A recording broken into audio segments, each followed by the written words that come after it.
L'histoire commence par le souvenir d'un ami d'enfance nommé Lee Beom-seok. Tous deux se sont rencontrés pour la première fois à l'âge de 7 ans. À l'époque, Beom-seok apparaissait toujours à la maternelle avec une allure négligée. Autour de lui murmuraient toujours des rumeurs disant qu'il n'avait pas de mère. Certains disaient qu'il avait perdu son père, ou que personne ne s'occupait de lui. Les rumeurs malveillantes disaient aussi qu'il était sale et refusait de se laver, le forçant à baisser la tête de gêne. Avec un visage sombre et renfrogné, il était complètement isolé des autres enfants joyeux. Ces rumeurs semblaient rendre la petite fille encore plus curieuse à chaque fois qu'elle se retournait pour regarder. Car la personne qui venait le chercher n'était jamais ses parents, mais sa sœur aînée en uniforme scolaire avec des jambes couvertes de bandages. Ironiquement, tous deux vivaient dans le même complexe d'appartements, où se trouvait une aire de jeu avec le toboggan familier, et la petite fille ne pouvait que se tenir secrètement derrière un pilier en bois pour observer Beom-seok assis tranquillement seul, enfonçant une branche dans le sable. Voyant Beom-seok toujours seul sur l'aire de jeu, la petite fille, par inquiétude, a pris l'initiative de demander la raison de sa solitude constante. En répondant par une réponse brusque qu'il avait toujours été comme ça, c'était aussi la première fois qu'elle entendait sa voix. Bien qu'encore jeune, la petite fille sentait que son ami avait grandement besoin de soins, alors elle a immédiatement demandé s'il avait déjà mangé. Face au silence et aux yeux tristes et fatigués de Beom-seok. Par pitié, elle a invité chez elle pour manger, marquant le début d'une amitié étroite et inséparable. Sa petite main s'est tendue de son propre chef pour saisir la sienne sous le ciel bleu clair, affichant un sourire radieux et lui offrant doucement de la chaleur, faisant lever les yeux de Beom-seok dans un état de confusion avec de grands yeux surpris. Depuis lors, ils mangeaient ensemble, allaient à l'école ensemble, et les jours où les adultes rentraient tard, ils dormaient chez elle.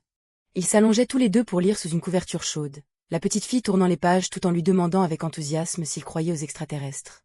Beom-seok a expliqué que pour les extraterrestres, les humains étaient les créatures étranges, ce qui a fait écarquiller les yeux de son amie, le complimentant pour son intelligence avant de réaliser qu'elle serait très triste sans lui. Elle croyait que son amie ressentait la même chose, car lorsqu'il était avec elle, Beom-seok affichait toujours un sourire extrêmement radieux. Mais les jours d'école suivants n'ont pas été très paisibles, chaque fois qu'elle entendait des bruits de pas agités disant que la classe d'à côté se battait et demandant si Beom-seok pleurait encore. Elle se précipitait directement dans la classe, ouvrant violemment la porte pour protéger son ami qui était un pleurnicheur invétéré. En voyant Beom-seok se frotter les yeux et pleurer à chaudes larmes, elle a prévenu avec colère qu'elle ne pardonnerait à personne qui oserait le malmener. Puis elle s'est jetée en avant, infligeant des coups punitifs directement au visage des garçons, mettant KO les tyrans, tandis que Beom-seok, tout en pleurnichant, pensait secrètement que son amie Dahi était terrifiante d'être toujours celle qui protégeait un perpétuel perdant comme lui. De plus, elle le plaquait et l'étranglait pour lui enseigner les arts martiaux, montrant le coup de poing dans le nez pour déséquilibrer l'adversaire, ce qui faisait rougir Beom-seok et le forçait à se rendre précipitamment. Sans s'arrêter là, elle approchait son nez pour le renifler, le taquinant sur le fait qu'il sentait bon comme des snacks au maïs et lui disant d'arrêter de se laver, le faisant rougir et protester qu'il n'était pas un chien. Cependant, lorsqu'ils sont tous deux entrés au collège, l'ancienne morosité de Beom-seok s'est progressivement transformée en le calme et la maturité d'un adolescent. L'ancienne voix gémissante et pleurnicharde de Beom-seok est également devenue progressivement plus grave et plus masculine. Sa taille a également augmenté de façon exponentielle, dépassant de loin celle de sa meilleure amie. Bien qu'avant il n'était qu'un petit porte-clés qui s'accrochait toujours à elle, maintenant le grand adolescent se penchait naturellement pour lui demander ce qu'elle voulait pour le dîner. Puis il a soudainement tendu la main pour serrer fermement la sienne et a suggéré des gâteaux de riz épicés, faisant repousser précipitamment Dahi sa main et lui rappelant de ne plus jamais lui tenir la main comme ça. Le visage rougissant d'embarras, elle s'est détournée en expliquant que les regards scrutateurs des gens la mettaient mal à l'aise, bien qu'elle-même ne sache pas exactement quand elle a commencé à avoir des sentiments pour lui. Voyant cela, Beom-seok a souri doucement, taquinant son amie d'être devenue plus douce qu'avant en sachant craindre les étrangers, ce qui a fait réaliser à Dahi encore plus qu'elle ne pouvait plus vivre sans lui. En colère, elle a balancé un coup de poing dans le dos de son amie, mais Beom-seok s'est contentée de rire en disant que ces coups punitifs ne lui faisaient plus mal du tout. En regardant le sourire radieux et ensoleillé de Beom-seok, elle a secrètement affirmé dans son cœur que rien au monde ne pourra remplacer sa présence. Et le complexe d'appartements de grande hauteur familier se tenait toujours là, témoignant silencieusement de l'affection de plus en plus profonde des deux. Dans la maison familière, la voix de Dahi appelant le nom de Beom-seok a retenti. À ce moment-là, son ami était assis par terre concentré sur l'ordinateur, tandis qu'elle était allongée sur le matelas juste à côté. Voyant l'autre l'ignorer complètement, Dahi s'est plainte avec colère, lui disant de jouer rapidement avec elle parce qu'elle s'ennuyait tellement. Elle a posé sa tête sur ses bras, reprochant avec ressentiment à Beom-seok de ne même pas lui accorder un seul regard. Face à son interrogatoire curieux, Beom-seok a répondu brusquement qu'il regardait un tournoi, puis l'a taquiné en disant que quelqu'un comme elle ne comprendrait certainement jamais. Son esprit de compétition s'étant réveillé, Dahi a tendu la main pour tirer l'ordinateur vers elle, faisant que Beom-seok l'a précipitamment repris avec grogne. Elle s'est rapidement justifiée en disant qu'elle voulait seulement mettre un peu de musique à écouter, mais Beom-seok a immédiatement levé la main pour l'arrêter. Il a résolument fermé l'écran et a dit que les filles ne devaient absolument pas toucher aux ordinateurs des garçons, faisant demander à Dae avec suspicion s'il cachait quelque chose de louche. En réponse à ce soupçon, Beom-seok a simplement tourné la tête avec un sourire suffisant et satisfait, l'admettant calmement. Faisant reculer Dae avec un dégoût évident, tandis que son ami se contentait de rire aux éclats pour la mettre en colère en disant qu'il n'y avait aucun garçon au monde qui ne regardait pas ces choses-là. Le visage de Dae rougissant de honte, elle a hâtivement rétorqué que tous les garçons n'étaient pas aussi pervers que lui. Beom-seok a calmement affirmé que la majorité l'était, puis lui a soudainement demandé si elle aimait manger des gâteaux de riz épicés. Voyant Dae croiser les bras et grommeler oui, il a immédiatement exposé sur le fait qu'elle avait toujours des envies folles de sucreries à chaque fois que ses règles arrivaient.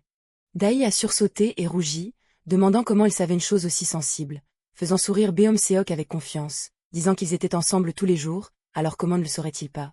Trop embarrassé par un examen aussi minutieux, Dae a balbutié, traitant son ami de fou pervers. Beom-seok l'a alors regardé avec un regard sérieux et lui a expliqué que le désir physiologique d'un garçon n'était qu'un instinct naturel exactement comme son besoin de manger. Après avoir entendu cette analyse trop crue, Dae a immédiatement balancé un coup de poing sur la tête de son ami pendant que Beom-seok grimaçait, lui reprochant d'avoir frappé de manière si déraisonnable.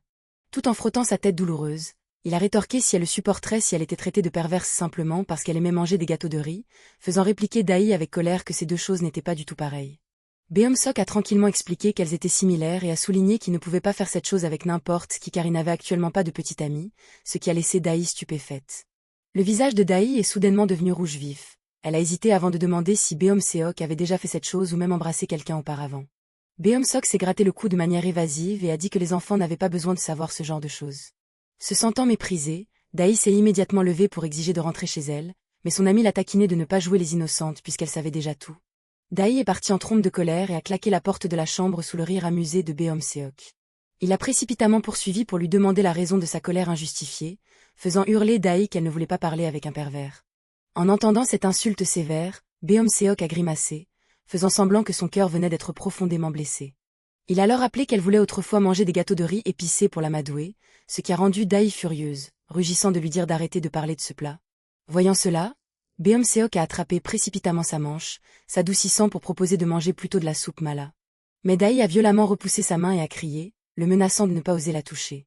Beom-seok a ri en lui disant qu'elle réagissait de manière excessive car lui-même avait des critères de sélection stricts et n'était pas du tout un pervers comme elle le pensait. En entendant ces mots, le cœur de Dae s'est mis à battre la chamade involontairement.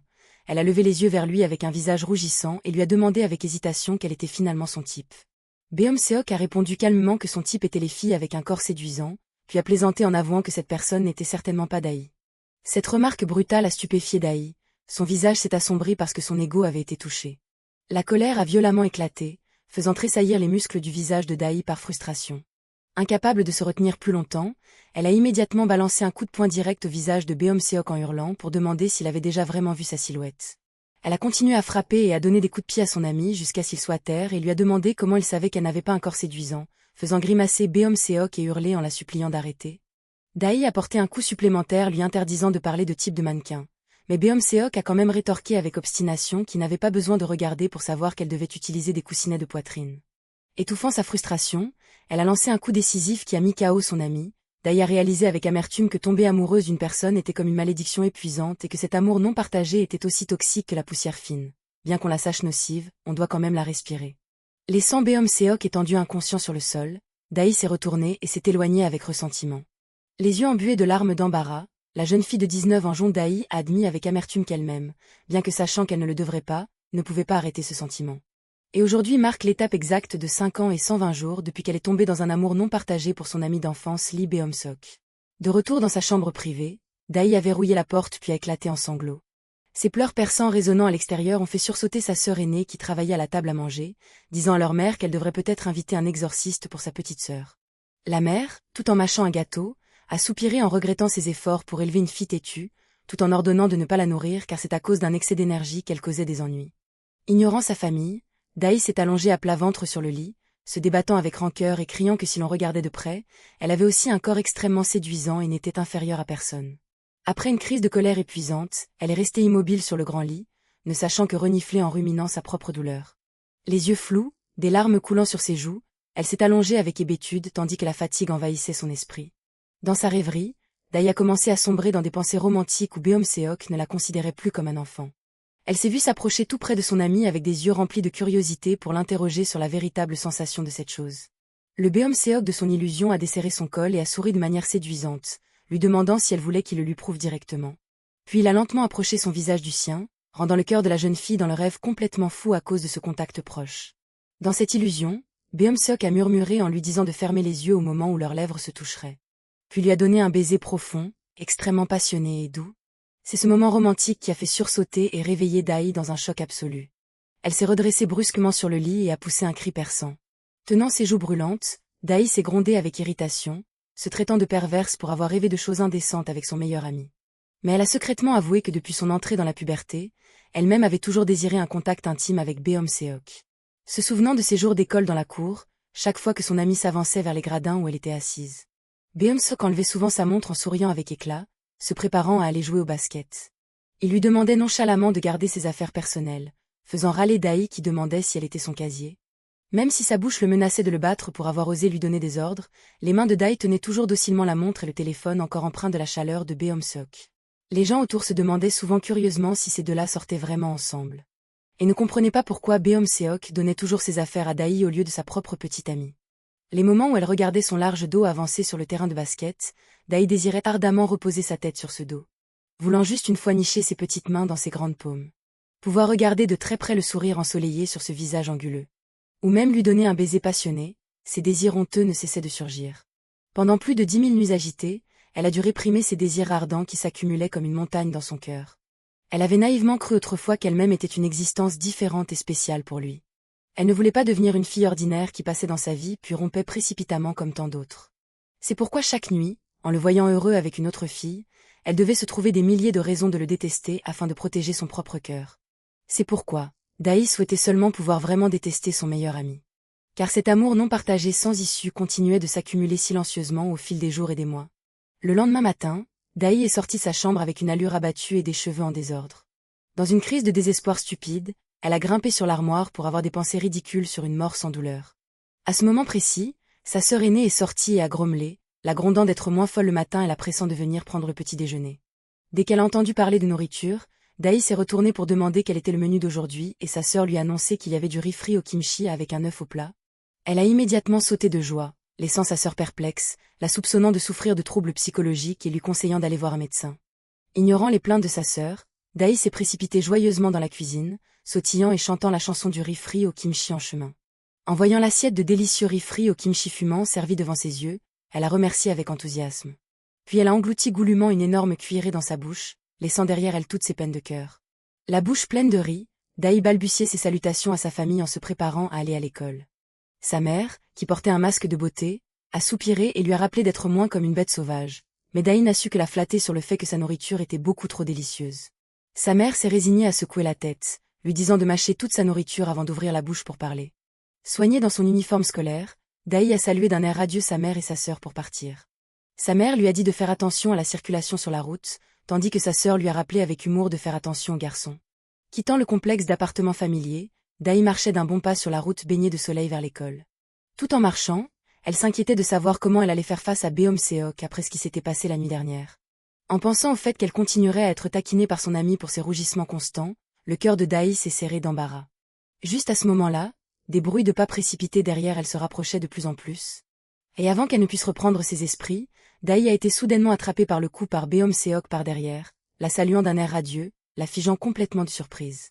Beomseok s'est nonchalamment blotti contre son épaule en se plaignant d'une fausse douleur à l'épaule, exigeant qu'elle souffle dessus pour la faire disparaître. Dai, honteuse au point de se mettre en colère, l'a repoussée avec son bras de force et lui a hurlé de dégager. Elle a tapé du pied et est partie en déclarant qu'elle ne voulait pas parler à un pervers, bien qu'intérieurement elle se sentait impuissante face à ces taquineries désinvoltes. Beomseok s'est précipité pour la serrer dans ses bras par derrière, admettant joyeusement qu'il était pervers parce que cela prouvait qu'il était en parfaite santé. Il s'est approché pour la renifler, la complimentant sur sa bonne odeur, ce qui a fait râler Dai qui a demandé si elle était un chien, tout en pensant avec jalousie qu'il avait dû flirter avec d'autres filles de la même manière.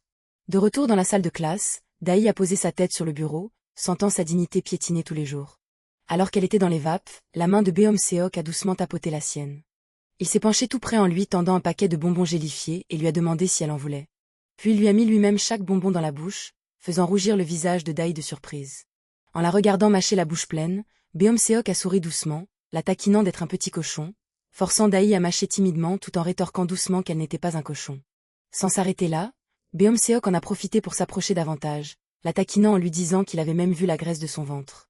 Le visage de Daï a explosé de gêne et de colère, maudissant intérieurement son ami comme un pécheur méritant la mort.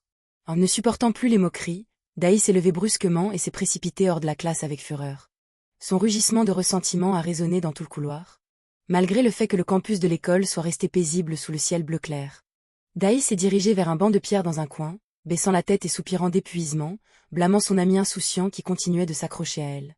Elle a levé la tête vers le ciel, se demandant jusqu'à quand elle devrait vivre comme ça, puis s'est interrogée sur l'opportunité de se confesser juste après les examens d'entrée à l'université, bien qu'elle craignait d'être rejetée et de perdre leur amitié.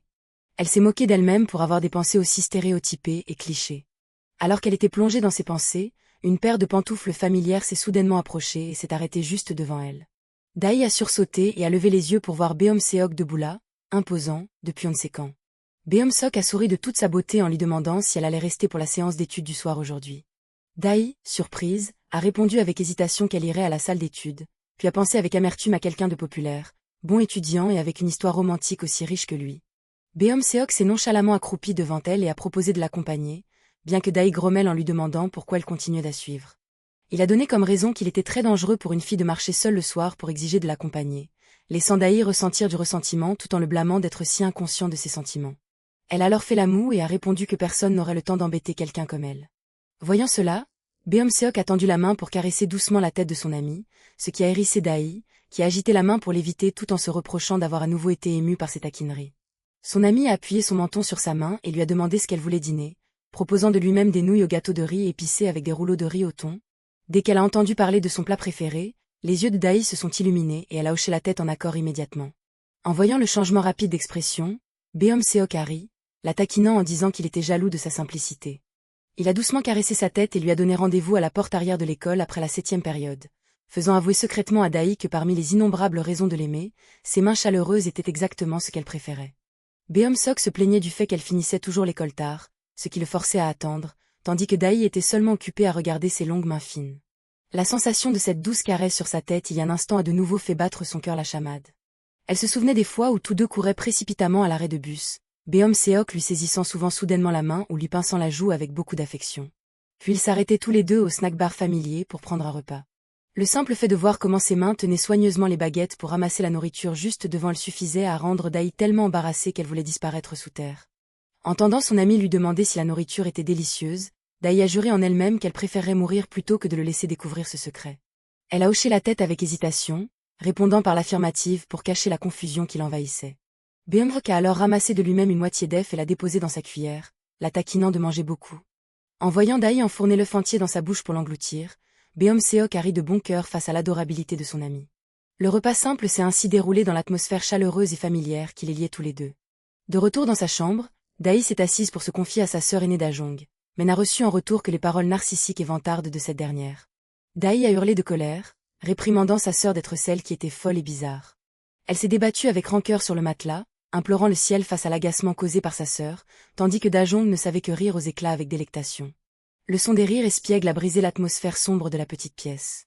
Daï, le visage rouge de colère, a demandé à sa sœur d'arrêter de rire parce qu'elle partageait ses sentiments de manière très sérieuse. Mais Dajong riait aux larmes tout en la taquinant d'aimer ce garçon pleurnicheur Beomseok de l'époque.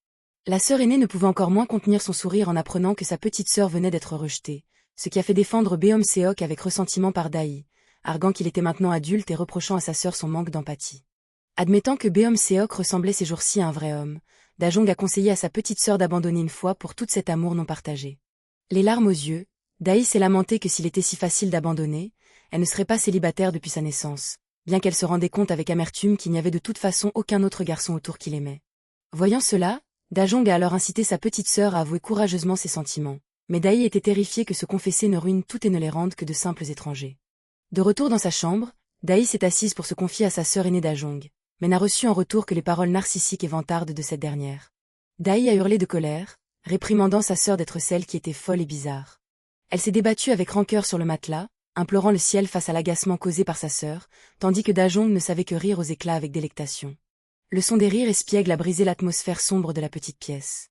Daï, le visage rouge de colère, a demandé à sa sœur d'arrêter de rire parce qu'elle partageait ses sentiments de manière très sérieuse. Mais Dajong riait aux larmes tout en la taquinant d'aimer ce garçon pleurnicheur Beom-seok de l'époque. La sœur aînée ne pouvait encore moins contenir son sourire en apprenant que sa petite sœur venait d'être rejetée, ce qui a fait défendre Beom-seok avec ressentiment par Dahi, arguant qu'il était maintenant adulte et reprochant à sa sœur son manque d'empathie. Admettant que Beom-seok ressemblait ces jours-ci à un vrai homme, Dajong a conseillé à sa petite sœur d'abandonner une fois pour tout cet amour non partagé. Les larmes aux yeux, Dahi s'est lamenté que s'il était si facile d'abandonner, elle ne serait pas célibataire depuis sa naissance, bien qu'elle se rendait compte avec amertume qu'il n'y avait de toute façon aucun autre garçon autour qui l'aimait. Voyant cela, Dajong a alors incité sa petite sœur à avouer courageusement ses sentiments, mais Dahi était terrifié que se confesser ne ruine tout et ne les rende que de simples étrangers. Dajong a souri d'un air moqueur, taquinant sa petite sœur en disant que de toute façon, cette amitié n'était plus pure puisque Dahi regardait toujours Beom-seok avec des pensées sombres. Submergé par la honte, Dahi a immédiatement plaqué sa sœur et l'a prise dans une prise d'étranglement pour la torturer jusqu'à ce que Dajong doive frénétiquement se rendre. Juste au moment où les deux sœurs chahutaient bruyamment, leur mère a ouvert la porte avec un visage sévère, menaçant de les jeter toutes les dehors de la maison pour s'être couchées tard. Le lendemain matin, la douce lumière du soleil brillait sur le campus de l'école. Beom-seok se promenait tranquillement dans la cour de l'école sans quitter son téléphone des yeux. Devant, Dahi marchait également tranquillement, seul vers la classe. Ayant repéré sa meilleure amie, Beom-seok a esquissé un sourire radieux tout en courant vers elle et l'appelant par son nom. Mais avant d'avoir pu l'atteindre, son regard s'est involontairement figé lorsqu'il a repéré une petite déchirure à l'arrière des chaussettes noires de Dahi. Beom-seok s'est arrêté net, se grattant la tête avec hésitation et se tenant étourdi par cet incident inattendu. Et l'atmosphère devant les portes de l'école est soudainement devenue extrêmement gênante pour eux deux. Dahi montait silencieusement les escaliers lorsque la voix de Beom-seok l'appelant par son nom a retenti de derrière. Surprise, elle s'est retournée et s'est arrêtée, attendant que son ami s'approche. Beom-seok a monté les escaliers à grands pas et lui a demandé pourquoi elle était en retard à l'école aujourd'hui, ce à quoi Dahi a répliqué en se plaignant que tout était de sa faute. Son ami lui a alors tendu un paquet, expliquant qu'il était en retard parce qu'il avait dû passer au magasin pour lui acheter ça après avoir remarqué que ses collants étaient déchirés. C'était un collant tout neuf, encore dans son emballage.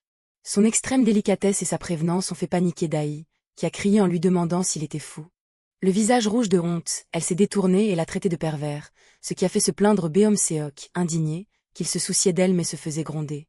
Beom-seok a fourré le paquet de collants dans ses mains, la pressant d'aller se changer, ce que Dahi a attrapé avec embarras, se demandant intérieurement comment un garçon de son âge pouvait si bien comprendre la psychologie des filles. Elle s'est souvenue des fois où il avait secrètement acheté des médicaments chaque fois qu'elle avait des crampes menstruelles. Ou des fois où il lui glissait une barre de chocolat quand elle était triste, l'invitant même à manger des gâteaux de riz épicés alors qu'il n'aimait pas ça lui-même.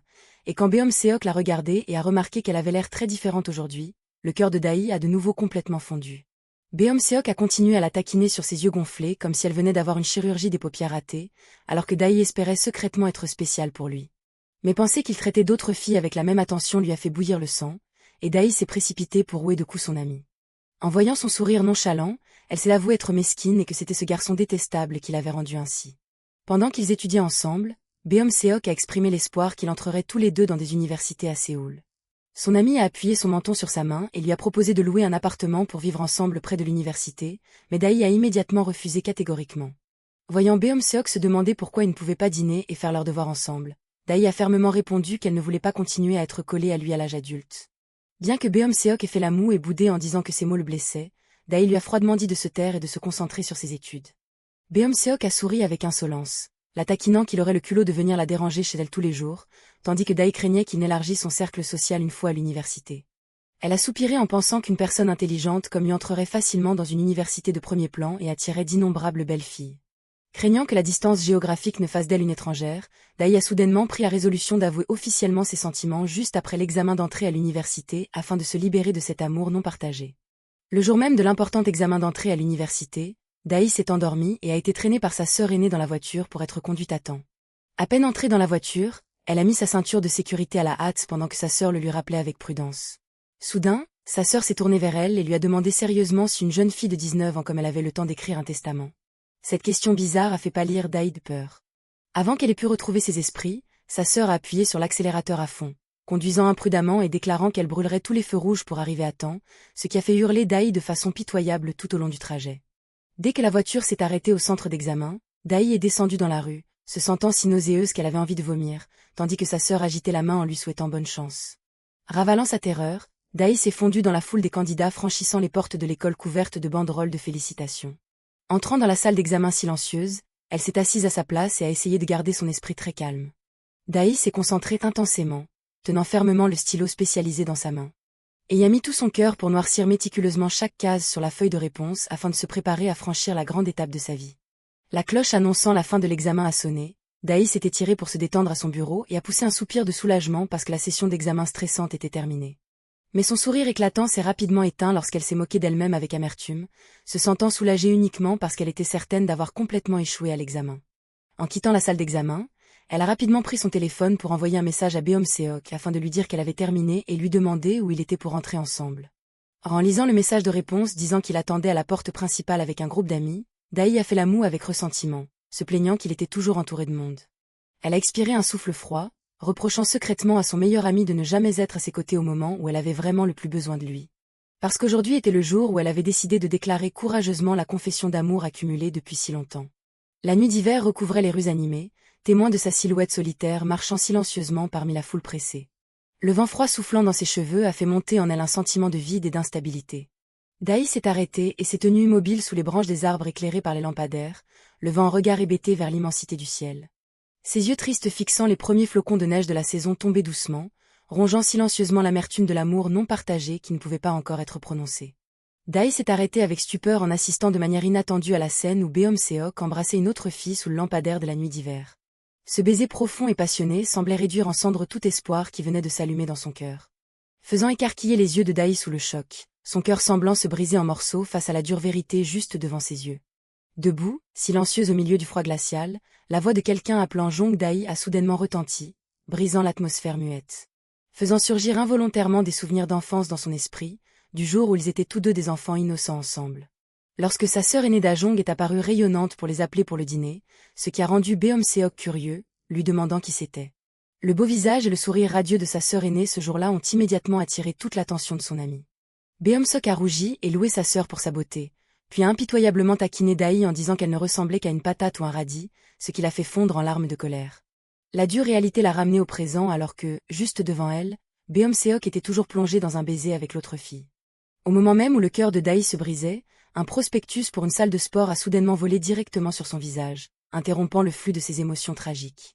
Dans ses pensées, Dai s'est souvenu que sa sœur aînée Jong Da-jong, de 5 ans son aînée, était le pilier de la famille après le décès de leur père dans un accident. Sa sœur, fraîchement diplômée du lycée, avait travaillé à temps partiel dans une académie d'art, puis avait ouvert elle-même un site de commerce électronique et était devenue une PDG à succès. Possédant à la fois l'intellect, la résilience et une belle apparence, Da-jong avait toujours d'innombrables prétendants masculins autour d'elle pour la courtiser. Dai avait souvent vu des hommes suivre sa sœur jusqu'à la maison juste pour mendier une chance d'avoir un rendez-vous. À chaque fois, elle demandait curieusement pourquoi sa sœur ne fréquentait personne, mais Da-jong répondait calmement que les affaires de cœur étaient tout simplement trop gênantes. Même lorsque Dai louait un beau garçon ou commentait sur les réseaux sociaux de sa sœur, Da-jong confisquait sévèrement son téléphone et l'obligeait à retourner étudier le vocabulaire. Bien que Dai se plaignait que sa sœur était ennuyeuse, Da-jong conseillait toujours à sa jeune sœur d'attendre l'université avant de penser à l'amour. Bien que sa sœur ait toujours affirmé que l'amour ne pouvait nourrir personne et n'était que pour ceux qui avaient trop de temps libre, Dai aspirait toujours à un amour sincère. Elle pensait secrètement que même si l'amour ne pouvait pas remplir son ventre comme le disait sa sœur, elle était toujours prête à s'y plonger. Donc, bien que sa sœur à côté d'elle s'arrachait les cheveux à cause de problèmes de revenus de l'entreprise, Dai ne pouvait que soupirer et murmurer que Beom-seok lui manquait beaucoup. Mais Dai croyait que l'amour rendrait la vie plus colorée, et Beom-seok était l'ensemble de couleurs le plus précieux qu'elle avait toujours aspiré à posséder. Cependant, la vue de Beom-seok plongée dans un baiser avec l'autre fille a porté un coup fatal à son cœur. Faisant que Dai s'est tenue figée, l'esprit complètement vide, incapable de croire à ce qui se passait sous ses yeux. Le choc s'est transformé en une confusion extrême, elle a tenu sa tête de panique, se demandant ce qui se passait exactement. Incapable de continuer à être témoin de cette vérité amère, Dai s'est hâtivement retournée et a fui la scène à toute vitesse. Elle a couru tête baissée très vite dans l'air froid, sa respiration haletante s'estompant dans le froid de la nuit d'hiver. Dans la panique, Dai s'est trompée elle-même en pensant que sa vue était mauvaise et qu'elle avait sûrement mal vu. Mais sa petite silhouette solitaire courant tête baissée dans la rue déserte trahissait la douleur déchirante dans son cœur. Des larmes ont coulé involontairement sur ses joues, faisant que Dai s'est demandé avec amertume pourquoi elle était celle qui devait fuir lâchement. Et tandis que son esprit était plongé dans le désespoir, les phares d'une voiture et le klaxon strident juste devant elle l'ont mise dans un danger imminent. Fixant les phares de la voiture fonçant droit sur elle, Dai, paniquée, a écarquillé les yeux de terreur. Dans le moment de faire face à la mort imminente, elle a soudainement réalisé qu'elle était sur le point de quitter ce monde. Cependant, dans le désespoir le plus total, elle a soudainement eu un sourire de défi, acceptant imprudemment son destin. Elle a écarté les bras pour accueillir le bus qui arrivait, se disant que si son histoire d'amour était brisée, elle préférait mourir pour se réincarner dans une nouvelle vie comme l'héroïne d'un roman. Le chauffeur de bus, paniqué, a freiné et tourné le volant, criant avec colère et grondant l'étudiante folle qui avait osé se jeter sur son véhicule. Le véhicule s'est arrêté à temps, frôlant Dai. Le chauffeur a menacé de la poursuivre en justice et l'a forcée à rentrer immédiatement chez elle. Le visage de Dai est devenu d'un rouge explosif d'embarras. Elle a baissé la tête en bégayant des excuses profuses dans une honte extrême. Chassée de la route, elle s'est détournée tristement, s'avouant avec amertume qu'elle ne pouvait même pas mourir correctement. De retour dans sa chambre sombre, une atmosphère silencieuse enveloppait l'espace lugubre. Dai s'est glissée sous les couvertures et s'est recroquevillée dans son lit, rongeant silencieusement la douleur et l'humiliation après une nuit orageuse. Portant des écouteurs et allongée sans espoir, les larmes de Dai tombaient silencieusement alors qu'elle se disait que c'était elle qui avait aimé Beom-seok en premier. Elle a enfoui douloureusement sa tête dans l'oreiller en réalisant la dure vérité sans avoir besoin d'entendre la moindre explication de sa sœur. Le son de sa sœur ouvrant la porte pour l'appeler pour le dîner a retenti, faisant que Dai a senti qu'au cours des 19 dernières années, elle n'avait jamais été poignardée dans le dos de manière aussi ridicule. Face à la question innocente de sa sœur si elle avait raté son examen universitaire pour sauter un repas, Dai était tellement étouffée par le ressentiment qu'elle ne pouvait même pas crier et faire une crise de colère comme d'habitude. En regardant sa sœur fermer la porte pour la laisser seule, elle a serré les dents et a enduré, car elle ne voulait pas que quiconque découvre la mélancolie qui montait dans son cœur. L'atmosphère silencieuse enveloppait la pièce sombre, laissant l'amertume s'accumuler silencieusement. Dans l'obscurité, Dai a silencieusement pris son téléphone, l'écran émettant une faible lumière. En regardant le message de Beom-seok l'invitant à manger, elle s'est souvenue que depuis son enfance, sa sœur Dajong avait toujours été cupide, s'emparant et ruinant toutes ses affaires. Ses doigts tremblaient alors qu'elle s'apprêtait à appuyer sur le bouton pour quitter la salle de discussion avec son meilleur ami, en pensant avec amertume à l'égoïsme de sa sœur. Ses larmes ont brouillé l'écran lorsque Dai a réalisé que jusqu'à présent, elle n'avait utilisé que des objets de seconde main, mais elle n'aurait jamais pensé que sa sœur aurait le cœur de voler même Beom-seok. Le lendemain matin, le ciel s'est illuminé radieusement sur le campus scolaire paisible. Les rires et les discussions animées des étudiants résonnaient joyeusement tout au long du chemin vers les cours. Dai marchait silencieusement derrière, regardant d'un air sombre le dos de Beom-seok qui était heureux et radieux, le ressentiment montant dans son cœur. Soudainement, Beom-seok s'est approché par derrière et a tapoté doucement l'épaule de sa meilleure amie pour la saluer. Il s'est penché de près pour lui demander si elle avait bien réussi son examen et se demander pourquoi elle avait ignoré ses messages la nuit dernière. Beom-seok a expliqué qu'il attendait parce qu'il avait quelque chose à dire, mais Dai a froidement crié qu'il s'en aille. Voyant son expression féroce, Beom-seok a toujours souri avec insouciance, la taquinant en lui demandant si elle avait échoué à l'examen. La colère refoulée a explosé, rendant le visage de Dai rouge de ressentiment, elle a crié et l'a menacé de ne pas dire un mot. Puis a balancé son bras, lui décochant un coup de poing direct en plein visage au milieu de la cour d'école. Le coup inattendu a stupéfié Beom-seok et l'a fait s'arrêter net, complètement abasourdi par la violente réaction de colère de son ami. Frappé à l'improviste, Beom-seok a tenu sa joue et l'a grondé avec colère pour avoir dépassé les limites. Mais Dai lui a immédiatement crié dessus que c'était lui qui était terrible en ne comprenant rien. Le visage de Beom-seok s'est durci de colère, demandant sévèrement que Dai s'excuse immédiatement auprès de lui. Mais Dai n'a pas hésité à hurler de défi, déclarant fermement qu'elle romprait officiellement leur amitié à partir de maintenant. Bien que Beom-seok se soit hâtivement tendu pour la retenir, Dai s'est décidément retournée et a marché froidement. Malgré son ami l'appelant continuellement par son nom derrière elle, elle s'est dit secrètement qu'elle ne le reverrait plus jamais afin que son premier amour inachevé puisse se refermer de lui-même. Elle a amèrement considéré cet amour non partagé épuisant depuis si longtemps comme une maladie grave qui devait être enfouie.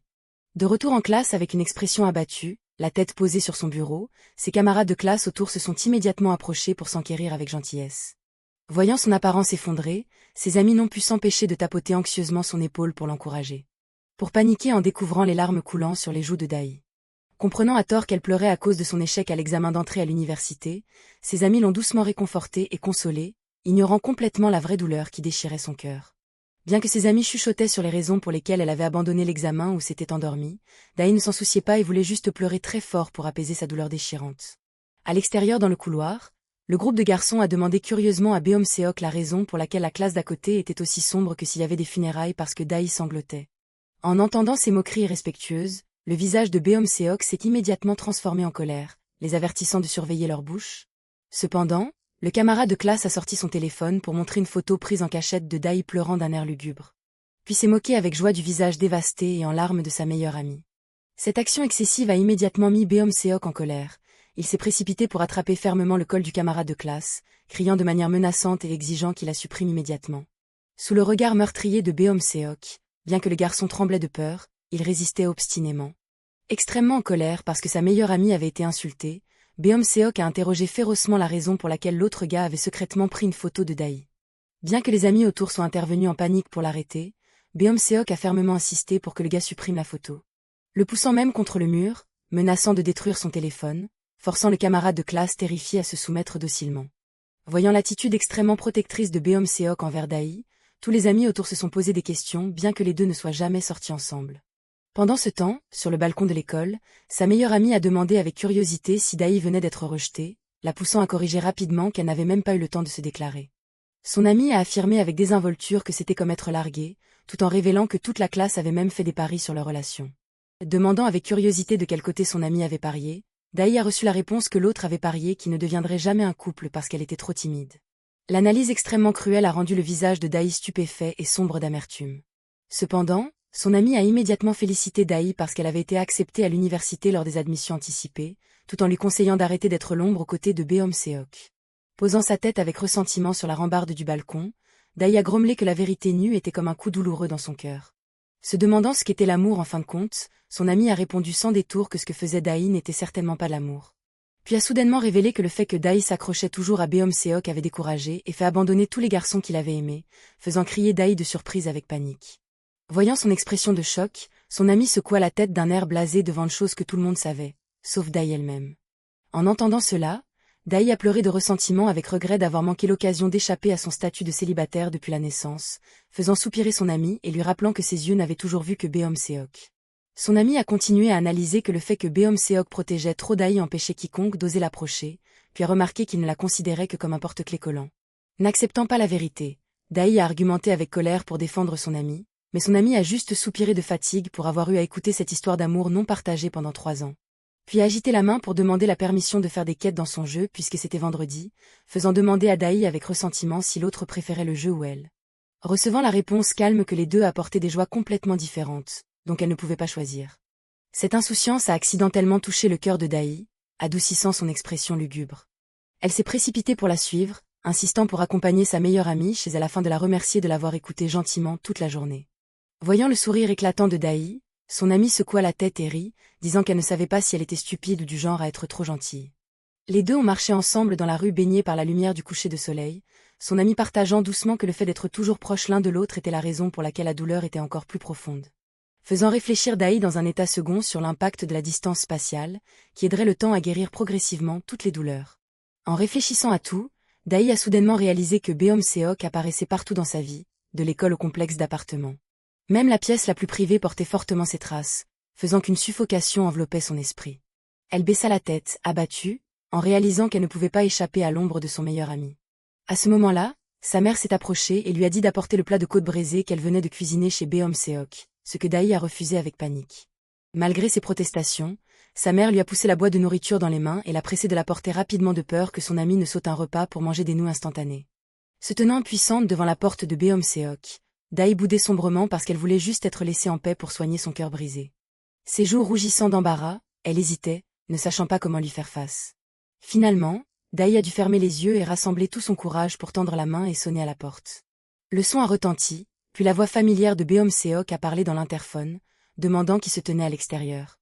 Avant que l'autre personne ne puisse ouvrir la porte, Dae a crié fort, lui disant de manger les côtes braisées et de ne pas manger de nouilles instantanées, puis a immédiatement couru à toute vitesse pour se cacher. En entendant l'appel interrogateur de Beom-seok résonner à la porte de l'appartement, Dae a paniqué et a couru tête baissée pour sauver sa vie. Beom-seok s'est précipité vers la porte, écarquillant les yeux, et l'a poursuivi d'un air hébété. Bien que Beom-seok l'ait appelé par son nom à haute voix, résonnant dans tout le couloir, Dae a quand même mis toute sa force pour dévaler les escaliers. Elle savait que s'enfuir n'était pas la solution, mais la douleur ne lui permettait pas de lui faire face à ce moment-là. Voyant sa silhouette disparaître, Beom-seok fronça les sourcils, se demandant ce qui n'allait pas chez son ami en fin de compte, tandis que Dae admettait silencieusement que cette romance s'était terminée il y a longtemps. Elle a continué à dévaler chaque marche des escaliers tête baissée dans une panique déchirante. De beaux souvenirs d'enfance ont involontairement refait surface, lui faisant réaliser qu'elle devait définitivement rompre tout attachement pour qu'il soit comme si elle n'avait jamais existé dans sa vie. Chassant toutes les images du sourire éclatant de Beom-seok de son esprit, Dae a utilisé toute sa force pour courir hors du bâtiment. Elle s'est demandé si lorsqu'elle obtiendrait son diplôme, quitterait cette maison et ne le reverrait plus jamais, ce sentiment qui pesait lourdement sur sa poitrine prendrait vraiment fin. Dans l'appartement silencieux, Beom-seok a enfoui sa tête dans ses mains à côté de la boîte de nourriture que Dae venait d'apporter, complètement confus et impuissant face à l'étrange réaction de sa meilleure amie. Dans l'appartement vide, Beom-seok a posé sa tête sur la table, tapant soigneusement chaque ligne de message pour s'excuser auprès de Dae, mais il a hésité et n'a pas osé appuyer sur envoyer. Le lendemain à l'école, il se tenait au bord du chemin, composant anxieusement le numéro pour appeler sa meilleure amie. Mais la seule réponse qu'il a obtenue était la voix de l'opérateur annonçant que l'abonné ne répondait pas et passait sur la messagerie vocale. Incapable de contacter Dae, Beom-seok a dû raccrocher impuissant dans l'impatience. Le jour important de la cérémonie de remise des diplômes est finalement arrivé dans une atmosphère de soleil d'or radieux. Parmi la foule animée qui passait, Beom-seok se tenait seul dans un état second devant la porte de l'école. Ses yeux cherchant attentivement la petite silhouette familière de Dae dans la foule. Ne voyant pas sa silhouette, l'anxiété a monté, le rendant incapable de rester immobile. Beom-seok s'est précipité vers les couloirs de classe déserts. Il a ouvert brusquement la porte de la classe et a demandé d'urgence à l'ami Min-jong où se trouvait Dae en ce moment. Étant réprimandé pour avoir toujours demandé des nouvelles de Dae pendant les 3 dernières années, Beom-seok ne pouvait que s'expliquer avec culpabilité que l'ami ignorait délibérément ses appels. Voyant cela, Min-jong a immédiatement suggéré que Dae se cachait peut-être dans les toilettes des filles au 3e étage. Puis a conseillé à Beom-seok d'arrêter de la déranger et de la laisser en paix parce que tout a une raison. Réalisant la signification cachée de ces mots, Beom-seok a demandé avec méfiance si l'ami cachait quelque chose.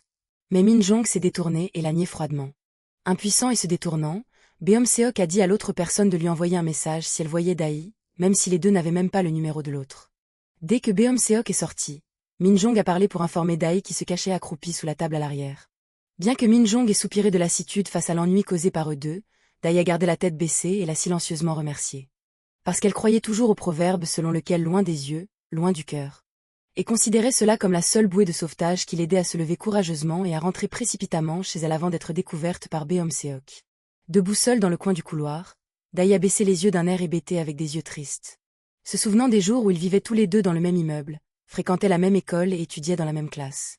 En voyant Beom-seok s'approcher soudainement et l'appeler par son nom, elle s'est dit de rejeter résolument l'image du garçon qui avait rempli chaque instant. Cependant, lorsqu'il a pris l'initiative de s'approcher et de se tenir juste devant elle, le cœur de Dae ne pouvait pas contrôler son battement. Soudainement, la grande main chaleureuse de Beom-seok s'est tendue et a fermement saisi son poignet. Puis a suggéré d'un ton sévère qu'ils devraient tous les deux avoir une discussion appropriée. Tous les deux ont marché dans le couloir extérieur, Beom-seok insistant sur la raison pour laquelle elle avait soudainement ignoré ses appels récemment. Et si elle était en colère parce qu'il avait manqué son rendez-vous pour la rencontrer le jour de l'examen d'entrée à l'université. Le visage de Dae s'assombrit, elle lui dit amèrement de l'oublier parce qu'elle ne voulait pas se souvenir de ce jour-là. Mais Beom-seok l'a interrogée avec persistance, voulant désespérément qu'elle clarifie la raison et s'il avait fait quelque chose pour la contrarier. En regardant son expression lugubre, Beom-seok s'est penché de près, la cajolant et la taquinant doucement pour demander la raison qui attristait le petit chiot. Cette attention chaleureuse a encore plus enflammé son ressentiment. Dae a crié avec colère qu'elle n'était pas bonne du tout. S'avouant être extrêmement méchante et cruelle, quelque chose qu'elle avait silencieusement répété des milliers de fois dans sa tête. Elle a utilisé toute sa cruauté pour le maudire de se dessécher lentement comme un paquet de lingettes humides laissé ouvert, mettant tous ses efforts pour blesser l'autre personne. En regardant l'expression stupéfaite et surprise de Beom-seok face aux mots durs, Dae a fermement crié, déclarant la fin de leur amitié, s'avouant égoïste parce qu'elle voulait qu'il éprouve ne serait-ce qu'un dixième de la douleur qu'elle avait endurée. Après avoir fini de parler, elle s'est décidément retournée pour partir, lui interdisant de la contacter, espérant silencieusement qu'il devrait pleurer beaucoup. Espérant qu'il ressentirait du regret et de la tristesse parce que sa silhouette n'était plus présente dans sa vie. Mais en regardant les yeux confus et blessés de Beom-seok, le cœur de Dae ne ressentait aucune jubilation du tout. Au contraire, la distance grandissante entre les deux silhouettes a encore plus brisé son cœur dans chaque douleur déchirante. S'adossant au coin du mur, Dae pleurait silencieusement en sentant son cœur se briser en 1000 morceaux. L'épuisement et le vide envahissaient la petite fille au visage hagard et émacié. Elle essuya en étouffant un sanglot les larmes qui coulaient sur ses joues, se lamentant intérieurement qu'elle n'avait jamais voulu que les choses tournent ainsi. Car la seule chose qu'elle voulait vraiment dire était son désir de voir Beom-seok répondre à ses sentiments et l'aimer. Le temps passa, et le jour où Dae fit ses bagages pour déménager à l'université arriva enfin. Sa mère lui étreignit les épaules à contre-cœur, lui rappelant soigneusement de rentrer à la maison à tout moment si elle avait besoin de quoi que ce soit. Dae sourit alors d'un air radieux pour rassurer sa mère et lui dire de ne pas s'inquiéter, car elle vivrait certainement très bien. Sa mère ne pouvait s'empêcher de s'inquiéter, lui disant de changer immédiatement le mot de passe de la porte dès son arrivée. Dae hocha docilement la tête, puis grimpa avec enthousiasme dans le camion de déménagement. Faisant signe à sa mère à travers la vitre, elle commença joyeusement son voyage vers une nouvelle vie, prête à laisser tout son passé douloureux derrière elle. Regardant par la vitre, la mère fit un signe d'adieu à sa petite fille avec des yeux remplis d'amour. Le camion transportant Dai s'éloigna lentement de la résidence familière. Depuis le balcon de l'appartement, Beom-seok se tenait silencieusement appuyé contre la balustrade. Ses yeux tristes regardant silencieusement le camion transportant son ami d'enfance s'éloigner. Ayant emménagé dans son nouveau logement, Dai commença sa vie indépendante seule et était prête à accepter la distance. Elle se tenait sur le balcon en regardant la ville, se promettant de recommencer à zéro dans un nouvel environnement avec de nouvelles personnes. Au lieu de se noyer dans le vide d'être loin de sa famille et de ses amis, elle décida d'embrasser avec enthousiasme son voyage futur, pour retrouver son sourire et la paix inhérente à son âme. Le temps passa en un clin d'œil, la sonnerie animée du réveil brisa l'atmosphère matinale, en réveillant un étudiant aux cheveux ébouriffés qui s'assit brusquement et confusément sur son lit. L'écran du téléphone affichait l'alarme exactement à 8 heures du matin le 4 avril. L'étudiant se leva en sursaut et se précipita hors de la chambre, paniqué. À cause de sa grande hâte, il marcha accidentellement sur la personne qui dormait sur le sol, les faisant tomber et s'étaler l'un sur l'autre. Se redressant maladroitement, le visage rouge de confusion, il se demanda avec panique ce qui se passait.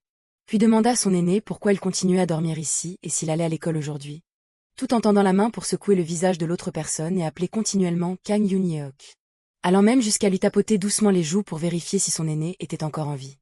Voyant l'autre personne toujours immobile, sans aucune réaction sur le sol, le jeune homme resta sans voix et confus, complètement impuissant face à cette situation bizarre en début de journée. Soudain, l'aîné tendit le doigt pour pousser doucement la tête de l'étudiant, puis lança un coup de poing inattendu directement au visage de son camarade maladroit, avant de se retourner paresseusement, grognant qu'il ne fallait pas le réveiller car il ne se rappelait même pas quand il s'était endormi. Totalement impuissant, le cadet cria pour lui reprocher que c'était déjà le jour de la rentrée du nouveau semestre mais qu'il continuait à dormir, le suppliant d'obtenir son diplôme rapidement, tout en se demandant avec frustration comment il avait pu entrer dans la maison alors que le mot de passe de la porte avait été changé. Le ciel matinal s'illuminait au-dessus de la rue calme, où le cadet luttait pour soutenir son aîné Kang Yoon-yeok sous les bras afin de le faire marcher, déterminé à l'aider à obtenir son diplôme cette année à tout prix. Serrant les dents pour supporter le poids écrasant sur ses épaules, il se remonta le moral en se disant que c'était comme porter un pactage militaire. Mais au moment où il passait le coin de la rue, tous deux frôlèrent par hasard une fille qui ramassait une pile de boîtes en carton. C'était Jong Dai, la petite fille qui se retourna et regarda avec confusion les deux garçons qui venaient de traverser accidentellement sa vie. Avant qu'il n'ait pu reprendre ses esprits, le garçon portant son aîné heurta brusquement Dai, faisant sursauter Dai et lui faisant perdre l'équilibre sous le choc. Leurs jambes s'en mêlèrent, trébuchant et tombant face contre terre. La collision fit rouler et s'étaler tout le groupe sur le sol. Se relevant précipitamment, Dai s'excusa frénétiquement tandis que le garçon grimaçait, tenant son dos et gémissant de douleur. Et puis le garçon lui-même, confus, se gratta la nuque et baissa la tête pour s'excuser de sa propre maladresse. Cependant, dès qu'il leva les yeux vers la personne en face de lui, l'étudiant resta complètement stupéfait et figé. Quand devant ses yeux se trouvait Dai, s'enquérant avec anxiété et douceur s'il était blessé. Son visage s'empourpra immédiatement, affirmant avec embarras qu'il allait bien tout en s'émerveillant secrètement de la beauté fascinante de la fille qu'il venait de rencontrer. La beauté naturelle et radieuse de Dai sous le soleil matinal fascina immédiatement et vola le cœur de l'étudiant inconnu. Le doux visage de Dai s'illumina sous le soleil matinal alors qu'elle s'excusait avec hésitation, car elle était un peu pressée. Puis s'inclina pour dire au revoir, laissant l'étudiant la regarder d'un air hébété, admirant secrètement la beauté radieuse de l'étudiante qu'il venait de rencontrer. Le laissant simplement assis par terre avec stupéfaction, regardant la silhouette de Dai s'éloigner d'un pas vif après lui avoir dit de prendre soin de sa santé. En regardant sa silhouette mince et le sac à main se balançant sur son épaule disparaître peu à peu au milieu de la rue baignée de soleil doré. Le visage rouge de l'étudiant révélant clairement son émoi, s'exclamant d'admiration lorsqu'il réalisa que même sa voix était trop douce. Soudain, par derrière, la seigneur Igreui s'approcha et posa une question d'une voix froide qui fit hurler le garçon, surpris et paniqué. Puis Igreui regarda le seigneur Kang Yoon-yeok allongé face contre terre et fit remarquer avec lassitude que la scène de son endormissement dans la rue ne surprenait plus personne. Le cadet se dépêcha de se couvrir le visage et cria de panique pour demander si son aîné n'était pas sur le point de rendre son dernier souffle, tandis que Igreui se contenta de critiquer sévèrement un étudiant en 7e année comme lui, qui ferait mieux de disparaître. Voyant cela, Igreui lui ordonna d'une voix sévère de le prendre rapidement sous les bras et de le soulever car le cours du matin était sur le point de commencer, faisant obéir immédiatement le cadet. Et alors qu'il luttait pour porter son aîné Yoon-yeok sur son dos, le cadet se vanta fièrement à Igreui qu'il connaissait chaque détail du calendrier des cours de son aîné grâce au message épinglé. Igreui s'éloigna d'un pas vif, n'oubliant pas de le remercier et de dire au cadet d'essayer d'aider le seigneur Yoon-yeok à obtenir son diplôme pour qu'il ne devienne pas le bouc émissaire comme elle le fut autrefois, ce qui laissa le cadet perplexe et effrayé. Il dut impuissant soutenir le corps lourd de son aîné, soupirant amèrement en réalisant que l'avenir de son nouveau semestre était beaucoup trop sombre. Le temps passa en un clin d'œil sur le campus universitaire animé. À l'intérieur de la salle de séjour chaleureuse résonnait la musique qui tournait sur le tourne-disque. Le cadet, assis sur le canapé, rappela avec panique au seigneur Yoon-yeok de se réveiller rapidement car le cours allait commencer dans 20 minutes, ce qui fit répondre l'aîné d'un air léthargique. Quand il entendit le cadet mentionner le cours d'histoire du costume qu'il devait depuis 7 ans, Yoon-yeok s'esquiva calmement en lui disant d'aller en cours à sa place, ce qui mit le cadet en colère et il le réprimanda. Juste à ce moment-là, Igri ouvrit brusquement la porte et cria sur les deux bons Ariens qui perdaient encore leur temps, mais le cadet répondit seulement mollement qu'il n'avait rien entendu. Cependant, Igri annonça avec enthousiasme qu'elle venait d'amener un membre très spécial dans la salle de séjour. Faisant lever les yeux du cadet vers la porte et le faisant rougir immédiatement de confusion à cause de la surprise. Parce que la personne entrant avec YUI était justement la nouvelle étudiante Jong Dae, que la seigneur tenait par le bras, l'introduisant et invitant tout le groupe à déjeuner. L'apparition de ces deux personnes fit même que Yoon-yeok, allongé paresseusement sur le canapé, se leva par curiosité pour observer. Ses yeux rencontrèrent involontairement la silhouette de la nouvelle étudiante, rendant instantanément l'atmosphère de la pièce silencieuse. Dae sourit doucement en se présentant comme une nouvelle étudiante en communication visuelle. Son attitude timide et polie fit que le cadet Jinso retira secrètement ses anciens reproches envers YUI et admit qu'elle était vraiment utile dans sa vie. Le visage de Jinso rougit de honte, et il leva immédiatement la main pour demander la permission de se joindre à la fête. Mais Igri fit la moue et le taquina en disant qu'elle irait manger sans lui, faisant paniquer Jinso et rétorquer qu'à part lui, qui d'autre était ici. Igri sourit et accepta de payer le repas entier, ce qui fit jubiler Yoon-yeok, tandis que Jinso fit la moue en dénonçant le changement d'attitude fulgurant de son aîné. Malgré les plaintes de Jinso concernant l'emploi du temps chargé et le fardeau des dettes académiques de Yoon-yeok, Dae restait debout à côté, observant silencieusement et admirant secrètement l'amitié étroite de tous. Tout le groupe se rendit ensemble dans un restaurant au style rétro et coloré, où Dae promenait son regard confus, tandis que YU profitait avec éclat de l'atmosphère animée de la table de fête. Yoon-yeok s'approcha, croisa les bras et demanda à voix basse avec curiosité à Jinso, l'interrogeant pour savoir si le cadet s'intéressait à la nouvelle amie, puisqu'il n'arrêtait pas de regarder furtivement vers elle, ce qui fit paniquer Jinso qui nia avec frénésie. Yoon-yeok passa immédiatement son bras autour de ses épaules, lui demandant d'un ton moqueur s'il était tombé amoureux au premier regard, tout en pleurnichant et en lui reprochant comment elle pouvait abandonner quelqu'un qui avait besoin d'être réveillé tous les matins comme lui. Repoussé sèchement par un Jinso embarrassé lui disant de partir, Dae, assise en face, ne put qu'écarquiller les yeux et regarder timidement la scène de taquinerie animée. Tandis que Yoon-yeok souriait narquoisement en menaçant de s'opposer résolument à l'amour de son cadet, faisant étouffer de colère Jinso qui dénonça secrètement le calendrier de rencontres rotatives de toute la semaine de son aîné. Le regard de Dae se noya involontairement dans la stupéfaction en observant l'apparence de Yoon-yeok. Les yeux perçants et les traits séduisants du visage de l'aîné dégageaient un charme étrange. Son beau visage se détachait sous les lumières, faisant immanquablement rater un battement à son cœur.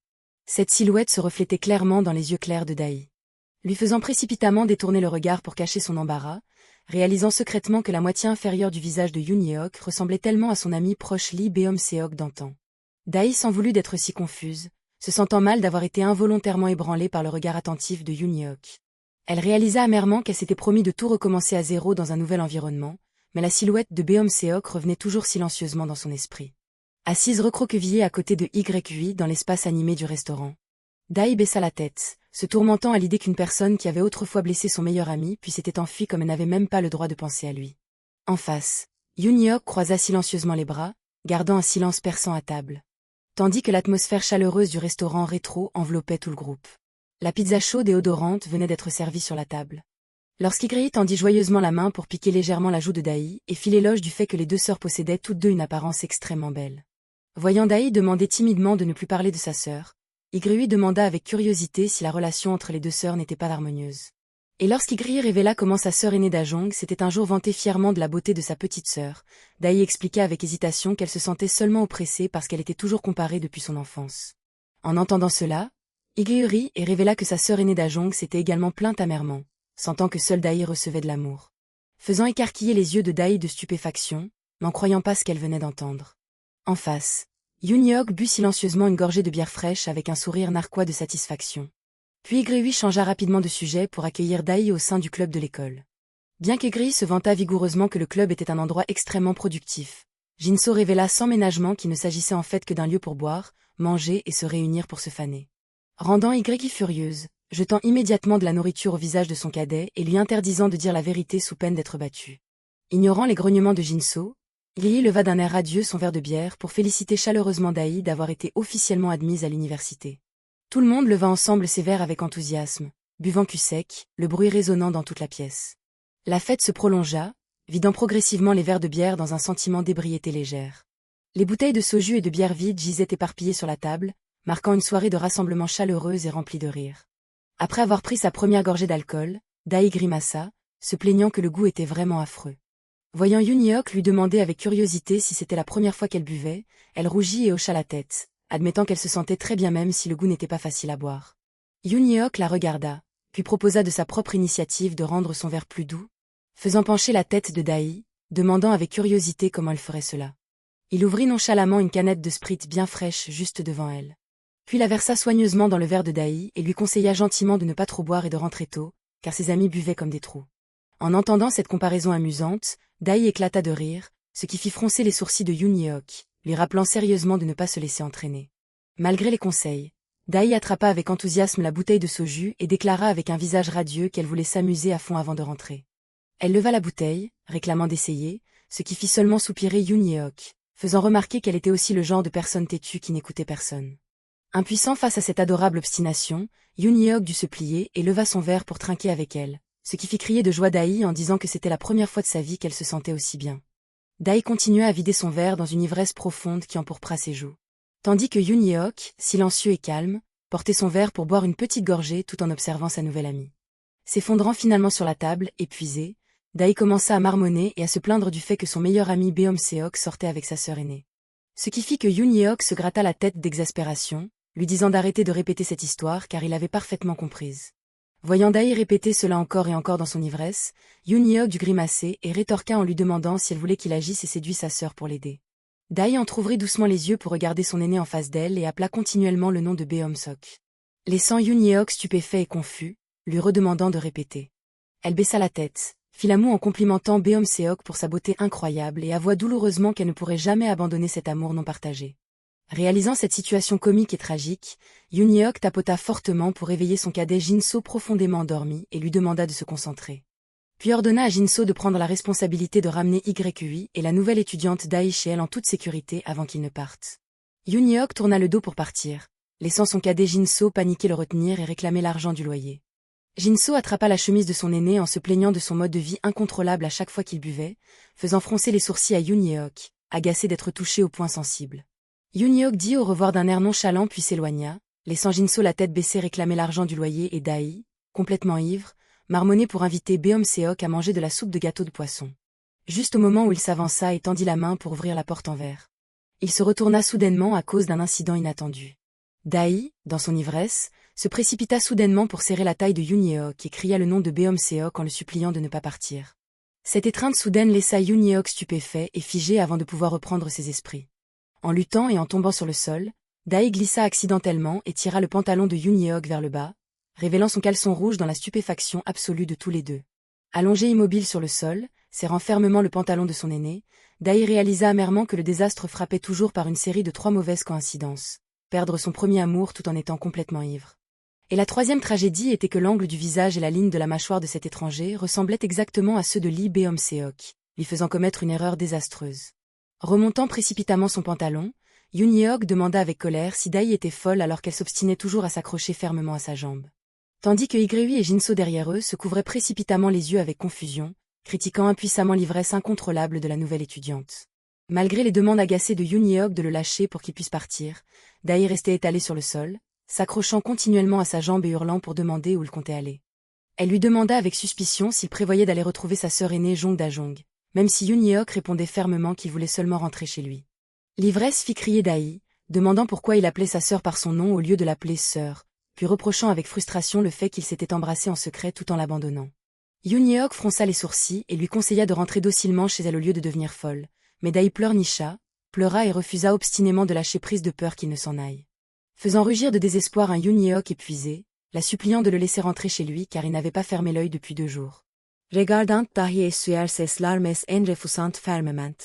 Elle éclata soudain en sanglots au beau milieu de la rue nocturne, faisant chuchoter les passants et lui attirer des reproches qualifiant Yoon-hyuk d'homme mauvais faisant pleurer sa petite amie. Impuissant face à cette situation ironique, Yoon-hyuk dut s'asseoir sur la route, serrant la petite fille dans ses bras, écoutant silencieusement ses pleurs étouffer le suppliant de ne pas l'abandonner seule dans la froide nuit d'hiver. Yoon-hyuk se pencha et demanda avec curiosité si c'était vraiment si difficile de lâcher prise, ce qui fit renifler Dai, lever les yeux et admettre que c'était absolument difficile pour elle. Elle essuya ses larmes, ravala sa fierté et s'excusa auprès de son aîné de lui avoir fait subir ses ennuis. Soudain, Yoon-yeok souleva doucement son visage et la taquina sur le fait qu'elle pleurait beaucoup sans avoir le nez qui coule, ce qui fit répondre Dae avec confiance que c'était la compétence spéciale d'une belle fille. Le sourire radieux et la caresse douce de Yoon-yeok sur sa tête laissèrent Dae complètement figée et confuse. Il l'observa attentivement puis lui demanda soudain à voix basse si elle savait elle-même qu'elle était très belle. Yoon-yeok s'approcha de près et affirma que la seule raison pour laquelle il supportait cette obstination était parce qu'elle était belle, ce qui rendit Dae confuse. Elle attrapa sa chemise et le supplia avec hésitation de répéter cette phrase encore une fois. Yoon-yeok sourit narquoisement et refusa catégoriquement cette stupide proposition, faisant immédiatement éclater Dae en sanglots pour faire un caprice, ce qui fit râler Yoon-yeok impuissant sur son tempérament à pleurer chaque fois que les choses n'allaient pas comme elle voulait. Regardant la petite fille pleurnicher dans ses bras, le regard de Yoon-yeok s'adoucit soudainement, et un petit sourire monta silencieusement sur ses lèvres. Il releva sa tête pour regarder directement dans les yeux de Dae et affirma fermement qu'elle n'avait absolument rien en commun avec sa sœur aînée, faisant s'arrêter le cœur de Dae en un clin d'œil dans la stupéfaction. Dae demanda d'une voix étouffée à qui elle ne ressemblait pas, tandis que Yoon-yeok gardait toujours sa posture calme tout près d'elle. Il prononça nonchalamment le nom de sa sœur aînée Dajong, faisant rejeter cela avec colère par Dae, lui interdisant de mentionner sa sœur aînée, tout en lui demandant au défi ce qui se passerait si elle se jetait soudainement sur lui.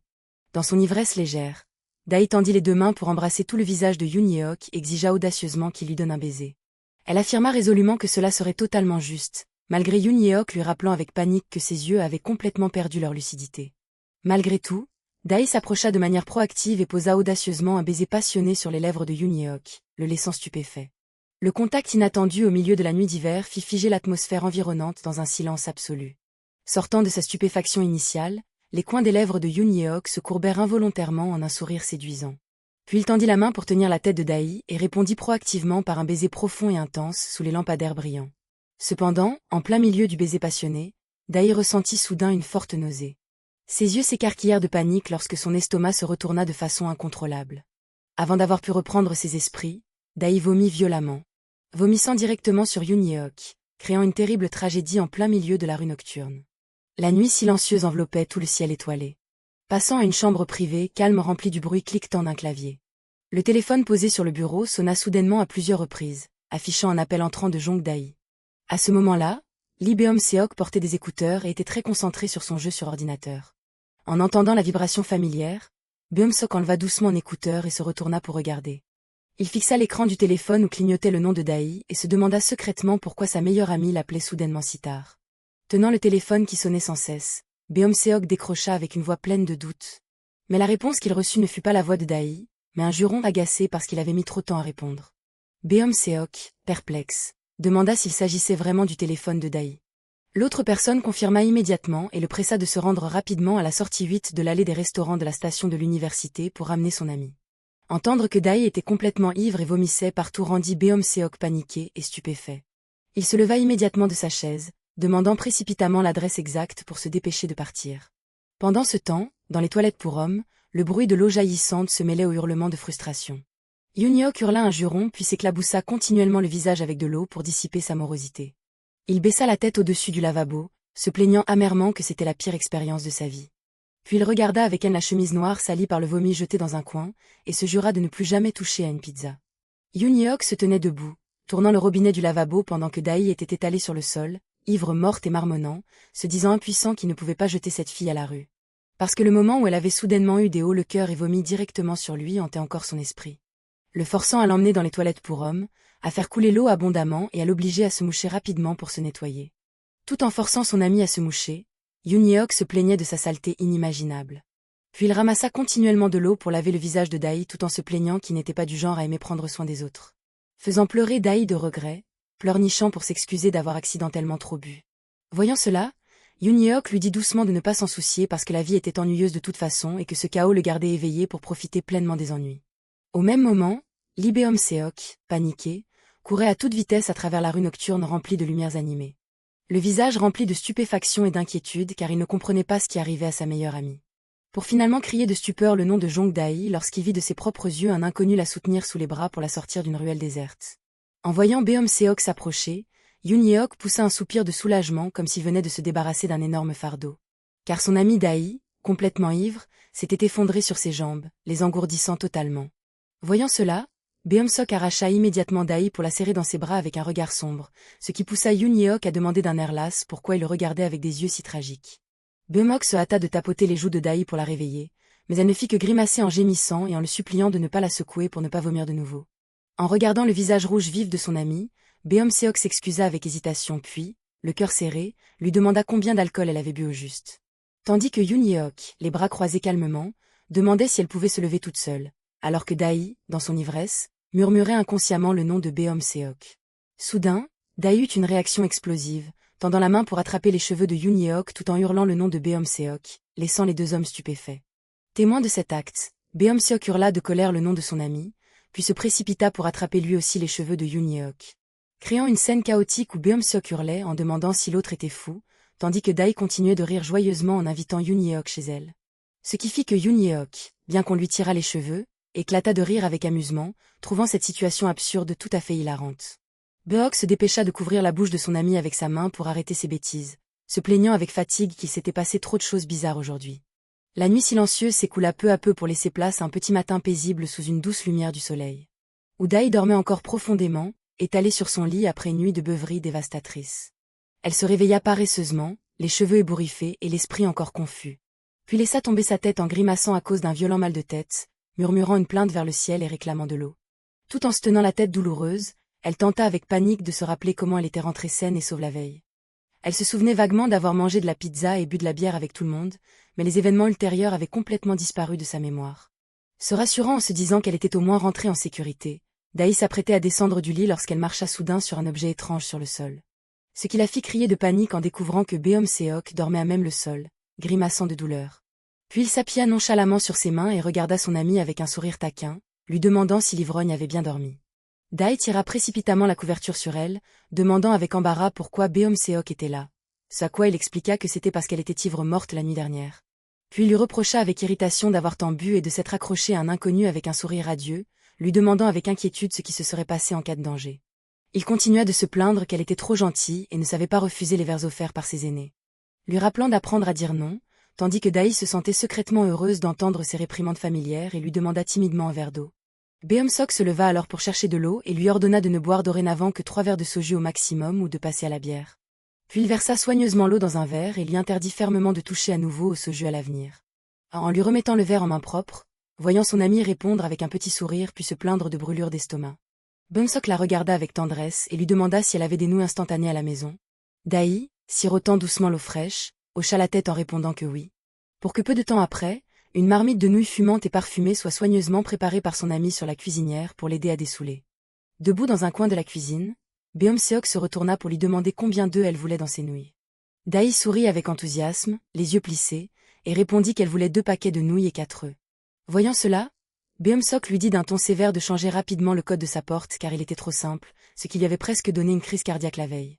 Entendant Dae se demander comment le changer, Beomseok apporta soigneusement la marmite de nouilles sur la table et la pressa de manger avant que ça ne refroidisse, disant qu'il lui montrerait plus tard.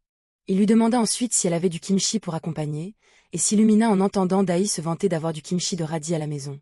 Regardant le bol de nouilles colorées et parfumées devant elle, Dae commença immédiatement à dévorer et à louer avec admiration son goût délicieux. Sentant chaque cuillerée de bouillon chaud dissiper complètement la sensation de brûlure dans son estomac. En voyant l'expression réjouie de son ami, Beomseok éclata de rire pour la taquiner, tandis que Dae se demandait avec hésitation comment il avait su trouver son chemin jusqu'ici alors qu'elle ne se souvenait de rien. L'expression de Beomseok se figea instantanément, et il lui demanda avec jalousie qui était l'homme de la nuit dernière et pourquoi il s'étreignait dans la rue. Ce qui fit écarquiller les yeux de Dae qui, perplexe, lui demanda de répéter, forçant Beomseok à souligner qu'il s'agissait du type aux cheveux clairs. Beomseok décrivit avec frustration le seigneur Yoon Yeok comme ayant l'air louche et ne ressemblant à rien d'autre qu'à un voyou suspect. Puis lui conseilla de se méfier de ce seigneur, tout en révélant que c'était sa sœur aînée, Dajong, qui, trop inquiète, lui avait donné l'adresse de sa maison. En entendant le nom de sa sœur, Dae se figea instantanément, son visage se décomposant sous l'effet d'un choc extrême. Ce qui poussa Beomseok à demander, perplexe, pourquoi elle réagissait si violemment en entendant le nom de sa sœur. Suffocant comme si elle avait été poignardée dans le dos, Dae se leva brusquement et repoussa violemment Beomseok au loin, faisant perdre l'équilibre à son ami, qui, surpris et paniqué, lui demanda ce qui n'allait pas chez elle. Ignorant sa question, Dae poussa avec colère Beomseok vers la porte et lui cria de ne plus jamais se montrer devant elle. Puis claqua la porte au nez de son ami, rompant tout lien et lui interdisant de revenir, laissant Beom-seok se tenir perplexe dans le couloir, pieds nus. Le visage de Beom-seok se durcit de frustration d'avoir été chassé si impitoyablement sans raison. Il finit par marteler la porte avec impuissance en hurlant pour exiger que Dae lui rende au moins ses chaussures. Debout dans la pièce vide, Dae regarda le sol d'un air absent, les yeux remplis de confusion. Elle se dit intérieurement que revoir Beom-seok après de nombreux mois de séparation, non seulement n'avait pas atténué ses lourds sentiments comme elle avait espéré, mais au contraire, ses réprimandes naturelles avaient fait de nouveau s'effondrer et souffrir son cœur. Elle ravala amèrement ses pensées sur la grande silhouette de son meilleur ami. Puis, pleine de rancune, elle jeta les chaussures par la porte et se jura silencieusement qu'elle le détestait profondément. En regardant son dos pendant qu'il enfilait silencieusement ses chaussures pour partir dans le couloir, Dae se promit de le détester à tout prix. Puis se tint silencieuse devant la porte fermée, résolue à ne plus jamais se laisser fléchir. Le lendemain, une atmosphère étouffante enveloppait le campus universitaire animé. Dae était affaissée sur son bureau, abattue, réalisant amèrement que la brève joie de revoir Beom-seok l'avait immédiatement entraînée dans les abysses. Ce qui la rendit dépressive, se reprochant de s'être laissée troubler si facilement par les paroles innocentes de son ami. Frustrée de rester plongée dans ses émotions sombres, Dae décida de lever la tête pour reprendre ses esprits. Lorsqu'elle découvrit soudainement le seigneur Yoon-hyuk debout juste à côté d'elle, ce qui la mit en colère intérieurement, se demandant quel enfoiré avait appelé Beom-seok à la soirée alcoolisée de la veille. En voyant l'autre sourire d'un air radieux pour la saluer, un sentiment de nausée terrifiant monta immédiatement dans la tête de Dae, la faisant sursauter de confusion en regardant le seigneur qui s'approchait lentement. Pour ensuite se figer lorsque Yoon-hyuk la taquina en lui demandant si elle se souvenait d'avoir vomi directement sur son visage, lui causant un traumatisme psychologique l'empêchant d'embrasser qui que ce soit. Il continua de prétendre qu'il souffrait de graves dommages mentaux et l'obligea à en assumer la responsabilité. En voyant son air sérieux lui demandant de prendre ses responsabilités, Dae fut complètement paniquée et abasourdie, ne comprenant pas ce qui se passait. Elle fouilla frénétiquement dans ses souvenirs de la veille, depuis son adhésion au club jusqu'au pub où elle avait mangé de la pizza et bu un mélange de soju et de bière, sous le regard attentif et perçant de Yoon-hyuk qui la fixait. Dae dut se résoudre à s'incliner docilement et s'excuser abondamment auprès de son seigneur, avouant qu'elle avait complètement perdu la mémoire après avoir bu le mélange d'alcool. Yoon-hyuk menaça nonchalamment d'énumérer en détail chacune de ses frasques de la nuit dernière. Ce qui fit paniquer Dae au point de suer à grosses gouttes et de s'excuser profusément. Elle avoua honnêtement avoir perdu toute mémoire et proposa de faire quelque chose pour dédommager son aîné. Voyant cela, Yoon-hyuk se plaignit que la chemise souillée de vomi hier était son vêtement préféré mais qu'il avait dû la jeter. Et se lamenta d'avoir eu froid sur tout le chemin du retour, exigeant qu'elle lui achète une nouvelle chemise en compensation.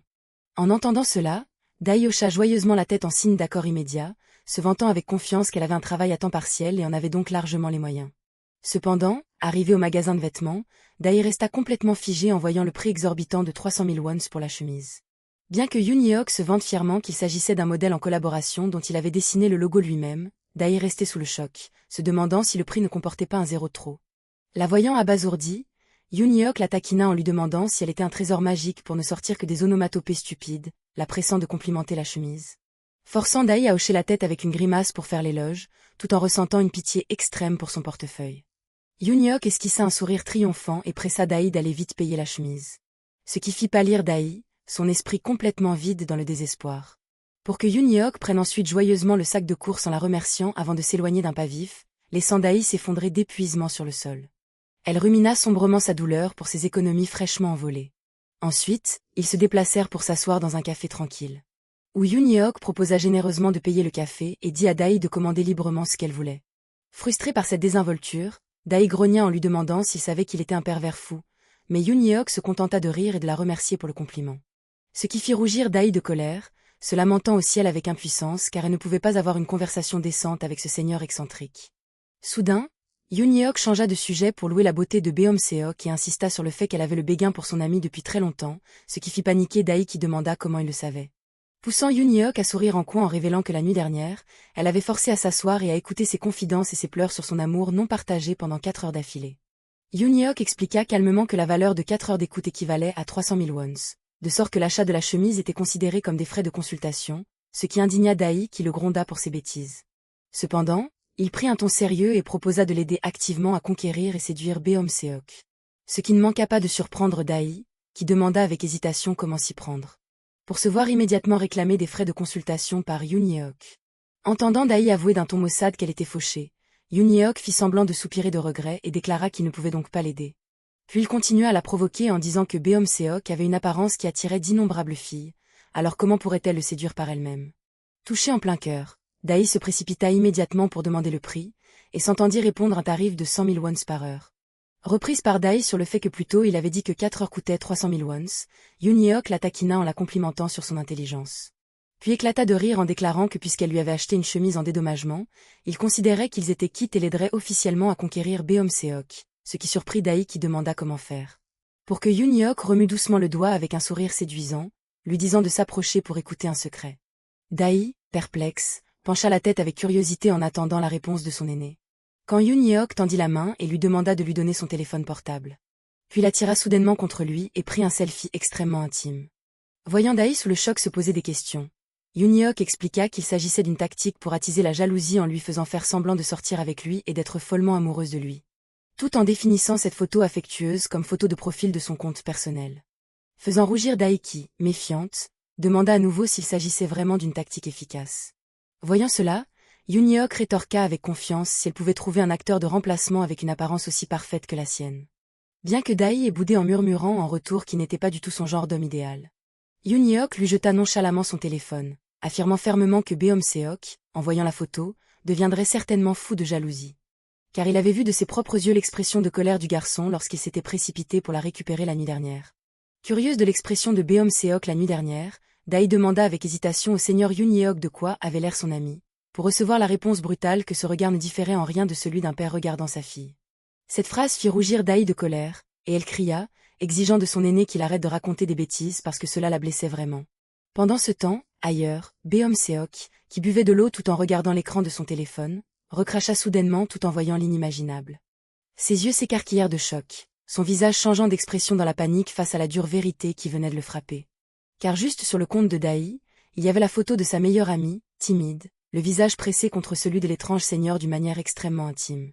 De retour au café, Yoon Yeok prit tranquillement une gorgée d'eau et affirma avec confiance que Beom-seok allait certainement appeler de sa propre initiative. En regardant la photo de profil affectueux sur son téléphone, Daï demanda à nouveau avec scepticisme si son aîné s'investissait vraiment pour l'aider.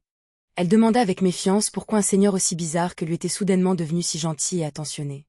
En réponse à cette confusion, Yoon Yeok se contenta d'esquisser un sourire séduisant et répondit nonchalamment qu'il ne le faisait que parce qu'il trouvait ce jeu beaucoup trop amusant. En entendant cette réponse désinvolte et perverse, le visage de Daï devint immédiatement abasourdi et silencieux, complètement impuissante face à ce seigneur excentrique. Fixant la photo sur son téléphone, Beom-seok jura de colère et jugea secrètement que l'inconnu seigneur avait le visage d'un parfait salaud.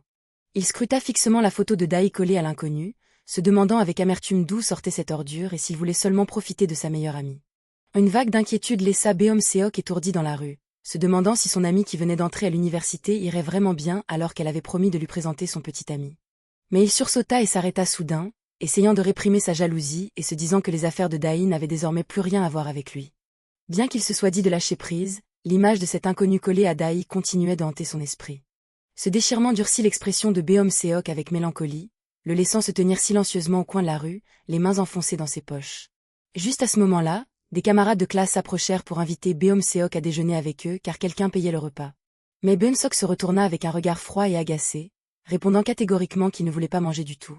Ignorant ses amis perplexes qui ne comprenaient pas ce qui se passait, il se détourna froidement et ironisa intérieurement sur le fait que sa meilleure amie était maintenant adulte et libre de sortir avec qui elle voulait. Sa grande silhouette marchant silencieusement dans la rue, il pensa amèrement qu'elle pourrait même coucher avec un autre sans plus avoir besoin de son attention. Bien qu'il ait essayé de ne pas s'en soucier, Beom-seok ne comprenait toujours pas pourquoi ses entrailles se tordaient d'une telle amertume et d'une telle frustration. Le ciel de l'université s'illumina, s'étendant dans une paix radieuse. Pendant ce temps, dans sa chambre privée, Daï se tournait et se retournait dans son lit, les yeux rivés sur l'écran de son téléphone. Elle fit la moue avec ressentiment et déception en ne voyant aucune trace d'un appel de Beom-seok comme son aîné l'avait promis.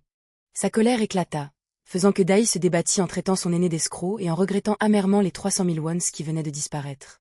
Ailleurs, le jeune Jinso se précipita avec colère pour confronter Yoon Yeok, exigeant qu'il explique pourquoi il avait séduit la nouvelle étudiante en une seule journée. Il brandit le téléphone montrant la photo intime de Daï et Yoon Yeok, demandant sarcastiquement qui était vraiment l'autre personne. Cependant, Yoon Yeok se contenta de rejeter la tête en arrière avec nonchalance, répondant calmement que la situation était simplement telle qu'elle apparaissait. En regardant cette photo affectueuse, Jinso sanglota, se lamentant que tout son univers et son cœur venaient de s'effondrer complètement. Bien que le jeune homme l'ait amèrement accusé d'être froid et sans cœur, Yoon Yeok se retourna nonchalamment pour se concentrer sur son ordinateur et le chassa impitoyablement pour pouvoir travailler. Jinso essuya une larme scintillante, se plaignant avec frustration qu'il avait vraiment donné toute son affection à cette nouvelle étudiante. Voyant cela, Yoon-hyuk se retourna pour lui demander s'il voulait vraiment abandonner si facilement.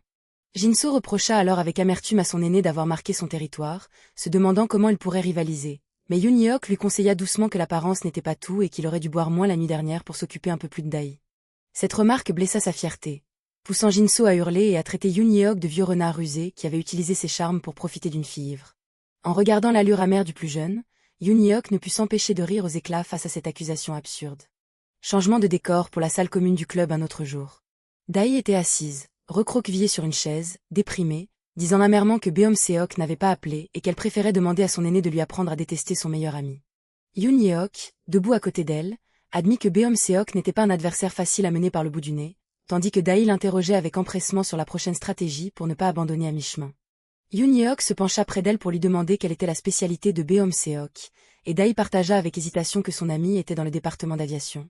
Quand Yoon-hyuk remarqua que le département d'aviation avait un taux de compétition extrêmement féroce, Dae révéla fièrement que depuis son enfance, Beom-seok rêvait de devenir pilote et étudiait extrêmement bien, ce qui fit rétorquer involontairement au senior qui n'était pas non plus en reste dans ses études par le passé. Yoon-hyuk soupira en se lamentant du fait que leur département d'art avait été relégué dans une annexe, se retenant dans un pays qui se souciait peu de l'art. Puis il se vanta nonchalamment d'être né avec une cuillère en argent dans la bouche et de n'avoir donc pas à s'inquiéter, ce qui laissa Dae figé, le regardant sans mots pour avoir semé une fois de plus la négativité chez une nouvelle étudiante. Yoon-hyuk changea alors de sujet pour l'interroger sur les plans de soirée de Dae, et fit la moue pour la taquiner en apprenant qu'elle n'avait pas d'amis. Entendant Dae dire avec amertume qu'elle avait été entraînée dans le club par YQ dès son inscription, Yoon-hyuk proposa de la kidnapper ce soir pour aller manger du porc bouilli bossam. Voyant la posture paresseuse de son amie, le seigneur sourit en coin et lui demanda si elle voulait vraiment entendre parler de la prochaine stratégie pour conquérir Beom-seok. Cette phrase fit immédiatement se retourner Dae, les yeux écarquillés de curiosité, attendant sa réponse. Un magnifique coucher de soleil s'abattit sur la rue inondée de lumière. Changement de décor pour le quartier gastronomique nocturne animé, où les étudiants se rassemblaient pour manger et boire bruyamment. À la table du département d'aviation, Beom-seok était assis silencieusement en sirotant son alcool, tandis que les garçons autour de lui grommelaient de jalousie face à sa taille remarquable d'1,89 m. Ses camarades murmuraient amèrement qu'ils craignaient que ce nouvel étudiant trop beau ne leur vole toutes les filles du département, trouvant son apparition très gênante.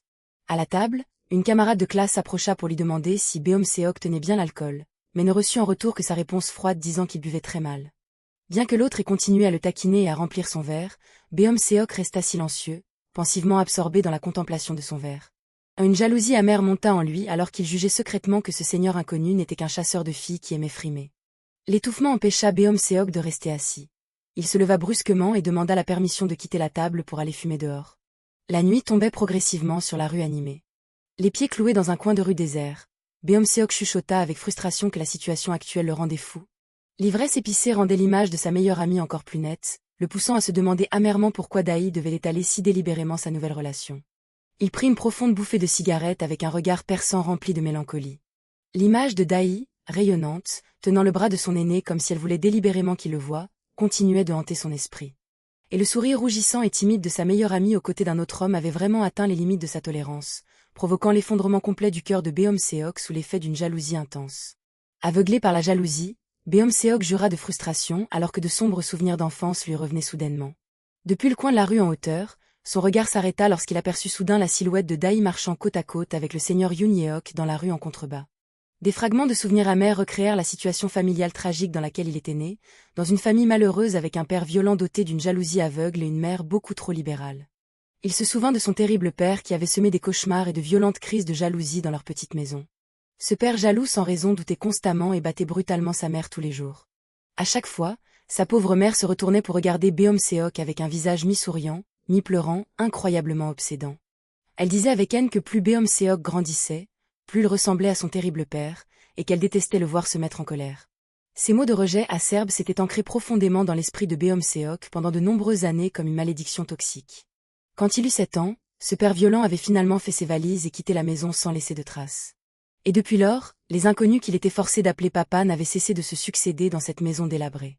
Sa mère était une femme de nombreux amours, et puis un jour, lassée du jeu de la famille, elle partit en abandonnant Beom-seok et sa sœur. Elle vécut une vie égoïste entièrement selon ses propres désirs, laissant le petit garçon seul, debout en silence au milieu de la maison sombre. Bien qu'il ne la détestât pas car sa mère envoyait régulièrement de l'argent de poche, Beomseok réalisa amèrement que cette situation l'avait forcé à être indépendant et à mûrir plus tôt que ses pères. La tragédie suivante vint de sa sœur aînée qui, suivant la personnalité de leur mère, ramenait constamment des petits amis à la maison au lieu d'aller à l'école. Chaque fois que le petit garçon lui adressait la parole, sa sœur le chassait en lui disant d'aller jouer dans la cour et de fermer la porte, ce qui épuisait énormément Beomseok. Restant là, indigné et perplexe, se demandant pourquoi il devait quitter sa propre maison, le petit garçon commença à douter de la véritable nature de l'amour. Plus il y réfléchissait, plus Beomseok trouvait que des choses comme les rencontres amoureuses ou le mariage étaient trop bizarres et dénuées de sens. Il se retira dans un coin du bac à sable de l'aire de jeu, ses petites mains enfonçant silencieusement une branche dans le sable froid. Dans son esprit innocent de l'époque, il compara amèrement la famille à un fragile château de sable. Un château de sable inutile qui pouvait facilement s'effondrer et disparaître au moindre petit impact. Mais c'est précisément au cours de ces journées d'enfance solitaires et mélancoliques que Dai fit son apparition inattendue telle une lueur dissipant les ténèbres, lui demandant gentiment pourquoi il était toujours seul dans son coin. La petite fille afficha un sourire radieux et doux en lui demandant s'il avait mangé et l'invita chez elle pour le repas. Sa petite main se tendit de son propre chef pour saisir la sienne, faisant d'elle l'échappatoire et le seul point d'appui dans la vie de Beomseok. Dai était comme un rayon de soleil chaleureux, nourri par un amour complet au sein d'une famille paisible, à la fois rayonnante et innocente, sans le moindre souci. En regardant ce sourire radieux, le petit Beomseok, émerveillé, aspirait à pouvoir lui aussi faire partie de sa famille. Les délicieux dîners chauds chez Dai réchauffèrent son cœur de glace. Rassemblé autour de la table, son doux père dit gentiment à Beomseok de se sentir libre de venir jouer à chaque fois qu'il se sentait triste. Il y avait là-bas un père bon, une mère joyeuse et une sœur intelligente, une atmosphère familiale débordante d'affection dont Beomseok avait toujours rêvé. La mère de Dai était incroyablement généreuse et attentionnée, préparant toujours une table remplie de plats délicieux. Elle choisissait soigneusement les meilleurs morceaux de nourriture pour les mettre dans son bol de riz, lui offrant la chaleur sacrée de la famille qu'il n'avait jamais reçue. Touché par ce cœur chaleureux, Beomseok baissa la tête et murmura des remerciements, les larmes aux yeux. La larme coulant sur sa joue lui fit réaliser qu'il avait d'innombrables fois envié Dai, car une vraie famille est un endroit où les gens prennent soin de se donner mutuellement chaque bouchée de nourriture. Mais chaque fois qu'il avait ses pensées égoïstes, Beomseok se blâmait et se souvenait du moment où Dai le nourrissait doucement de bonbons gélifiés. Son ami mettait soigneusement chaque bonbon sucré dans sa bouche, faisant rougir les joues de Beomseok d'embarras. Dai sourit avec éclat, se vantant que c'étaient ses bonbons gélifiés préférés.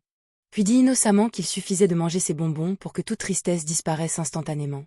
En regardant ce sourire, Beomseok admit secrètement qu'il aimait le sentiment d'être avec Dai plus que tout au monde. Cependant, lorsqu'il retournait dans sa chambre sombre, le cauchemar continuait avec les coups à la porte et les bruits de disputes violentes résonnant. Le garçon était recroquevillé sur le sol, les yeux écarquillés de terreur dans l'obscurité enveloppante. La peur faisait que Beomseok ne pouvait que sursauter et ramper à reculons dans le coin de la pièce, endurant en tremblant la tragédie sans fin de la violence domestique. Lors de ces nuits tragiques, le petit Beomseok se précipitait en larmes chez Dai. Ses petites mains frappaient frénétiquement à la porte de son ami pour chercher le salut. Dès que Dai ouvrait la porte en panique pour lui demander ce qui n'allait pas, Beomseok éclatait en sanglots, appelant le nom de son ami d'une voix étouffée. Il déversait toute la douleur et la terreur refoulée dans son cœur. Dai n'hésitait pas à s'agenouiller et à le serrer fort dans ses bras, le réconfortant doucement et demandant s'il venait d'être intimidé par quelqu'un. Cette étreinte chaleureuse et silencieuse avait guéri l'âme déchirée de Beomseok, faisant qu'à partir de ce jour, il détestait le contact de quiconque d'autre qu'elle. Il pensait autrefois que ce sentiment n'était que temporaire, mais la vérité était que le traumatisme était si grand qu'il a un jour cru qu'il serait seul pour le reste de sa vie. Le temps passa paisiblement jusqu'aux années de collège. Dai, radieux dans son uniforme scolaire, l'attendait dans la cour ensoleillée de l'immeuble. Son ami fit un doux sourire radieux, le taquinant sur le fait que l'uniforme de Beomseok était trop grand et se demandant avec curiosité jusqu'où il comptait encore grandir. La puberté frappa à la porte, faisant que Beomseok commença à être confus et perplexe face à de nouvelles émotions. Il savait très bien que s'il pouvait tomber amoureux de quelqu'un dans ce monde, ce devrait certainement être Dai, mais il doutait si c'était simplement une amitié étroite. Ou si c'était précisément parce qu'elle était une fille que les contacts insouciants et le sourire radieux de Dai faisaient battre son cœur à tout rompre et le faisaient se tourner et se retourner pendant de nombreuses nuits. Dans l'espace silencieux de la salle de classe sous la lumière de l'après-midi, où le paquet familier de bonbons gélifiés reposait sur le bureau, Beomseok s'assit en face de Dai et appela doucement son ami. Il hésita, puis se décida à demander quelle était exactement leur relation actuelle. Dai pencha la tête, demandant curieusement de quoi elle voulait parler. Beomseok se pencha en avant près de la table, demandant sérieusement quelle position ils occupaient l'un pour l'autre. Mais Dai ferma calmement les yeux et reposa son menton sur sa main, lui demandant doucement pourquoi elle se demandait soudainement cela. En réponse à sa question, Dai fit un sourire éclatant et affirma qu'ils étaient comme une famille l'un pour l'autre. Elle souligna qu'il était un membre de la famille extrêmement précieux pour elle. Cette phrase fut comme un seau d'eau froide éteignant tout l'espoir d'amour qui venait de s'allumer dans le cœur de Beomseok. Pour lui, Les mots de Daï étaient un ordre absolu, donc si elle voulait qu'il soit une famille, il était prêt à accepter d'être avec elle en tant que membre de la famille le plus parfait. Beomseok réprima sa douleur, se disant de cacher immédiatement cet amour unilatéral inutile au fond de ses mémoires. Cependant, chaque fois que ses sentiments pour elle éclataient si intensément qu'il ne pouvait pas les contrôler. Il devait lutter pour apprendre à abandonner, comme les fois où ils allaient à l'école ensemble et qui lui rappelaient de ne pas courir si vite. En regardant Daï haletante de fatigue pour avoir manqué le bus, Beomseok ne pouvait pas se retenir, tendant la main pour caresser doucement la tête de son ami et la réconforter en disant qu'ils pourraient être punis ensemble pour leur retard. Cependant, à chaque fois qu'il révélait accidentellement cette affection et ce soin excessif, Daï le repoussait catégoriquement et, en boudant, lui interdisait de la toucher ainsi, laissant Beomseok se mordre les lèvres au cours de nombreuses nuits blanches et amères. Alors que ses émotions déchirantes ne s'étaient pas encore apaisées, Beomseok fut paniqué et confus par le changement soudain d'attitude de Daï. Son ami commença à l'éviter sur le chemin de l'école, faisant en sorte que les amis autour d'eux les regardent avec des regards très étranges. Cette distance donna à Beomseok l'impression que le monde entier s'effondrait sous ses pieds, craignant anxieusement qu'elle n'ait découvert les sentiments qu'il avait cachés. Il appela précipitamment pour lui demander de l'attendre par derrière. Bien que Daï ait semblé bouder et lui ait interdit de parler, Beomseok dissipa l'étouffement et réalisa secrètement qu'être avec elle signifiait devoir se retenir constamment. Chaque fois que leurs mains se frôlaient accidentellement, faisant trembler le bout de ses doigts, Beomseok devait se forcer à éteindre ses palpitations. Il lui lança silencieusement un regard cachant tant de confessions amères. Car pour Beomseok, la plus grande peur au monde était que si Daï découvrait ce secret, ils deviendraient tous deux des étrangers incapables de se regarder en face.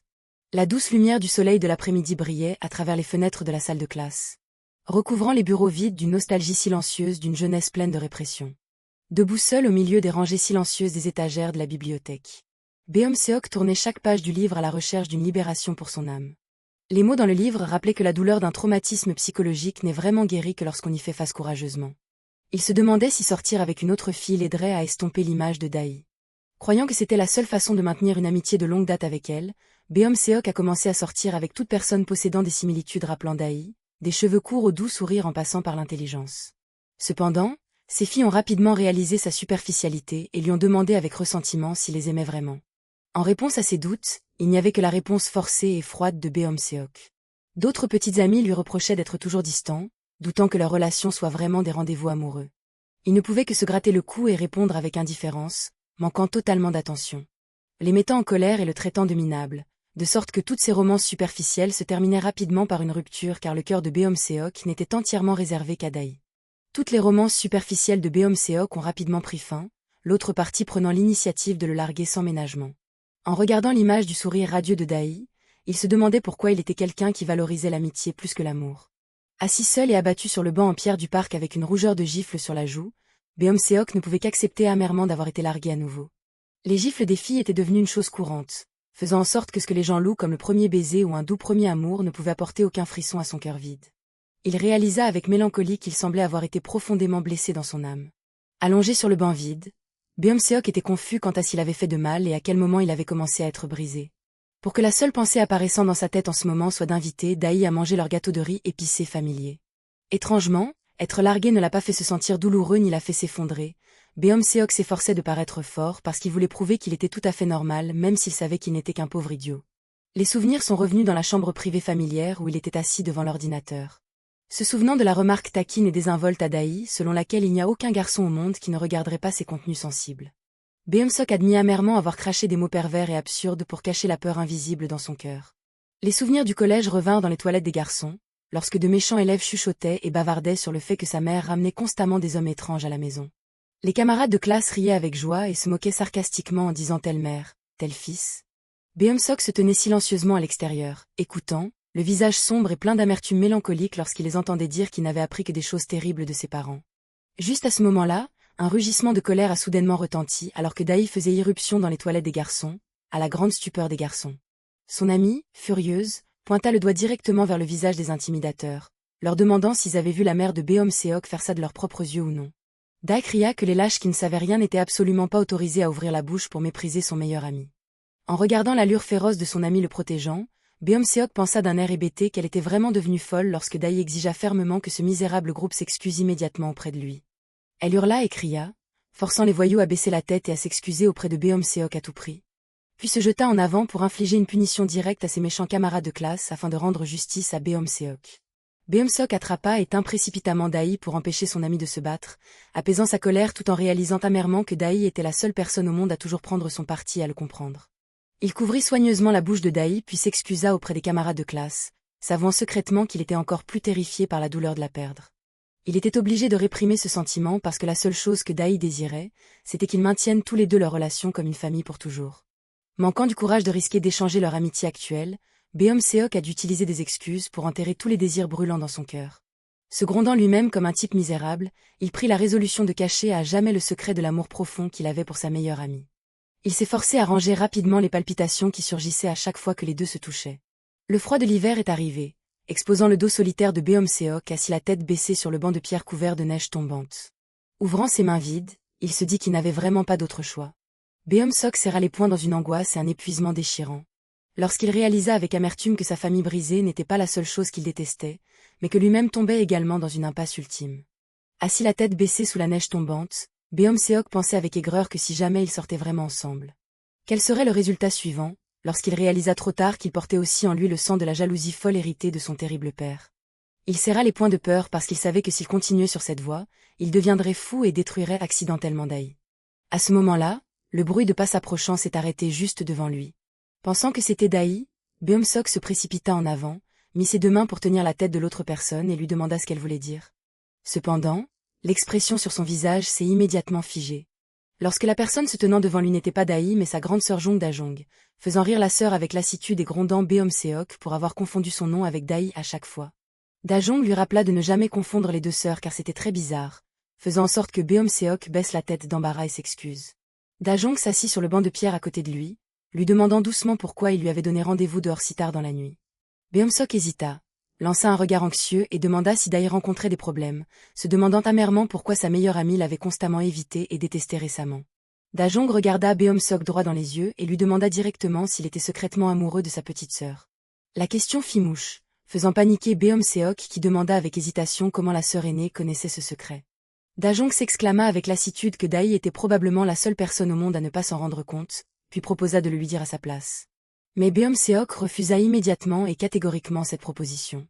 Il exprima sa confusion intérieure du fait que Dahi était sa seule amie, ce qui l'empêchait de distinguer si ses sentiments actuels relevaient de l'amitié ou de l'amour.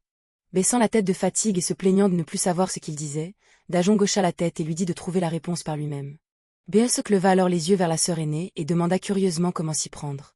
Dajong sourit narquoisement en lui rappelant qu'elle possédait un visage aux traits extrêmement similaires à ceux de sa petite sœur Dahi. Voyant le regard approbateur de Beomseok, Dajong s'approcha soudainement et proposa audacieusement à Beomseok de lui donner un baiser pour la considérer comme le substitut de Dahi, décryptant ainsi complètement le secret de la scène dont Dahi avait été témoin par hasard cette nuit d'hiver-là. Beomseok pensa intérieurement qu'un baiser était à l'origine une chose beaucoup trop facile pour lui. Il avait déjà donné son premier baiser à quelqu'un d'autre de manière superficielle, sans la moindre émotion ni palpitation. Mais en regardant le visage de la sœur aînée, Beomseok se leva soudainement et recula catégoriquement, faisant sourire narquoisement Dajong qui se demandait s'il en serait capable ou non.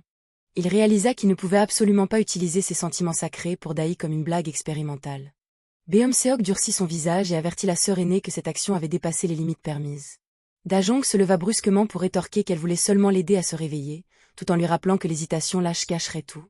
Elle creusa profondément dans son esprit, lui demandant s'il avait le cœur de voir tous ses efforts pour construire leur amitié depuis si longtemps s'évaporer complètement. La provocation de Dajong le traitant de lâche toucha directement la fierté de Beomseok. Son regard se durcit, empli de mélancolie, et il prononça doucement des mots pour nier cette lâcheté. Et au moment où Beomseok tendit la main et s'approcha pour prouver sa fermeté sans attacher la moindre notion sentimentale à ce baiser d'essai, ce fut précisément à cet instant que Dahi s'avança par hasard et fut témoin de toute la scène. Sous la neige tombante qui couvrait les ténèbres, l'angle de vue de loin créait une scène où il semblait que Beomseok était plongé dans un baiser avec la sœur aînée. Cependant, lorsque leurs deux visages furent proches l'un de l'autre, Beomseok appela doucement Dajong « grande sœur ». Il s'arrêta juste devant les lèvres de l'autre personne, affirmant d'une voix sévère qu'elle n'était absolument pas Dahi.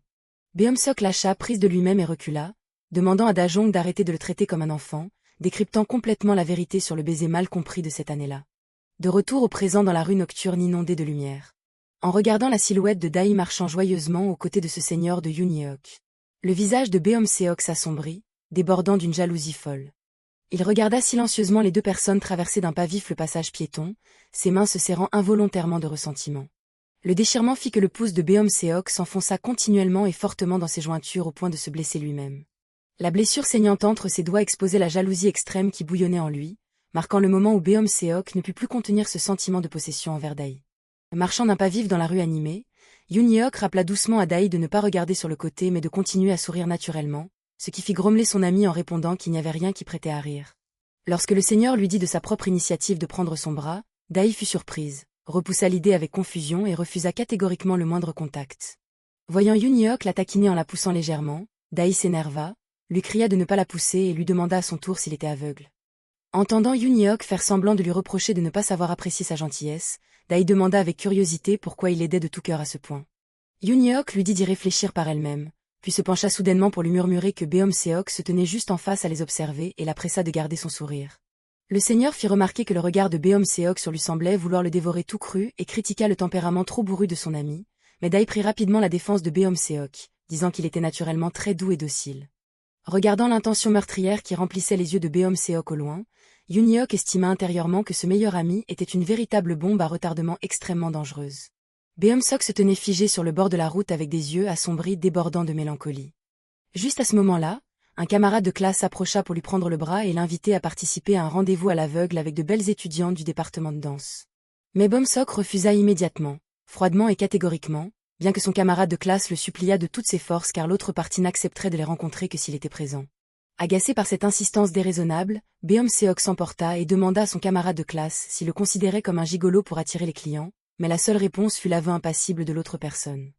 Il eut un sourire en coin avec un rire mélancolique teinté de mépris. La jalousie bouillonnante qui brûlait sa poitrine fit que Beom-seok se prit la tête en jurant et en sanglotant, ce qui stupéfia son camarade de classe qui lui demanda s'il était devenu fou.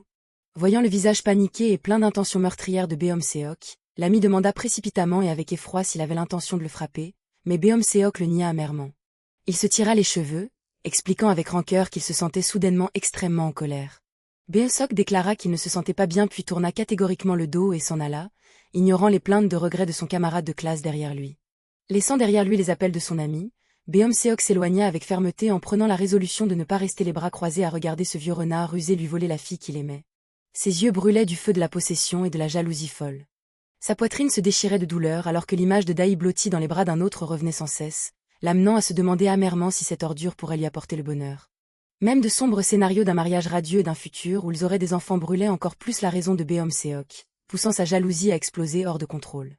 Pendant ce temps, Beom-seok fonça comme l'éclair vers l'immeuble, le dos affaissé contre le mur, haletant dans un accès de colère déchirante. Il durcit son visage, niant fermement le fait qu'il lâcherait prise et se soumettrait. Les yeux de Beom-seok s'assombrirent, débordant de mélancolie et d'un désir de possession. Changement de scène vers le restaurant, Yoon-yeok, tout en versant de l'alcool, fit remarquer nonchalamment que Beom-seok n'était vraiment pas un adversaire facile à mener par le bout du nez. Il hocha la tête, admettant qu'il pouvait comprendre la raison pour laquelle Dae s'était plongé dans un amour à sens unique pendant 5 ans, ce qui fit amèrement soupirer son ami qui se reprochait d'être si stupide. Dae eut alors l'intention de remplir son verre de soju et de le vider d'un trait pour chasser l'amertume de son cœur puis de rentrer dormir, mais elle fut immédiatement arrêtée par Yoon-yeok qui la traita de folle. Le seigneur tendit précipitamment la main pour arracher la bouteille d'alcool des mains de Dae. Yoon-yeok fronça les sourcils et la menaça de vomir à nouveau directement sur son visage si elle s'enivrait, ce qui fit que Dae le nia innocemment et rétorqua avec humour que l'angle pour vomir sur son visage était complètement absurde. En regardant cette adorable expression de déni, Yoon-yeok rit et secoua la tête, remarquant qu'elle était vraiment une personne très simple à vivre. Alors qu'ils discutaient tous les deux joyeusement, une femme inconnue s'approcha soudainement de leur table à boire et appela à voix haute le nom de Kang Yoon-yeok. La femme inconnue jeta un coup d'œil à Dae puis demanda curieusement à Yoon-yeok s'il venait encore de changer de petit ami. Bien que Yoon-yeok l'ait chassé en lui disant que la fille était ivre et de ne pas gâcher l'ambiance, elle continua à le taquiner en le qualifiant de vieux seigneur aimant séduire les nouvelles étudiantes. Avant de partir, la fille n'oublia pas de se tourner sérieusement pour avertir Dae d'être extrêmement prudente avec l'homme en face d'elle. L'avertissement fit écarquiller les yeux de Dae, qui regarda Yoon-yeok avec des yeux méfiants et sceptiques. Elle pensa intérieurement que les hommes possédant une belle apparence apportaient vraiment une myriade d'ennuis. Dae jugea que Yoon-yeok ne ressemblait à rien d'autre qu'un gigolo extrêmement louche qui s'amusait et flânait. Elle douta de sa soudaine gentillesse alors qu'au début il lui avait extorqué 300 000 wons, pour ensuite exiger de l'aider à séduire son meilleur ami. Soupçonnant qu'il la considérait comme une tirelire à exploiter, Dae le dévisagea, ce qui fit froncer les sourcils à Yoon-yeok qui se demanda pourquoi le regardait avec des yeux si mélancoliques. Dae proposa alors avec hésitation de partager l'addition du dîner de ce soir en deux, mais Yoon-yeok rejeta calmement la proposition et affirma que, Puisqu'il avait lui-même pris l'initiative de l'inviter à sortir, il serait celui qui paierait l'intégralité de l'addition. Yoon-hyuk lui expliqua doucement qu'il lui offrirait des repas d'une valeur équivalente à 300 000 wons pour qu'elle ne se sente pas escroquée, lui disant de l'appeler librement chaque fois qu'elle aurait faim, ce qui laissa Dae perplexe. L'ami écarquilla les yeux et regarda avec méfiance le seigneur excentrique devant elle. En regardant l'allure détendue de Yoon-hyuk prenant une gorgée d'alcool, Dae se demanda intérieurement pourquoi il était si louche et se demanda si la vie de ce seigneur n'était pas un peu trop ennuyeuse.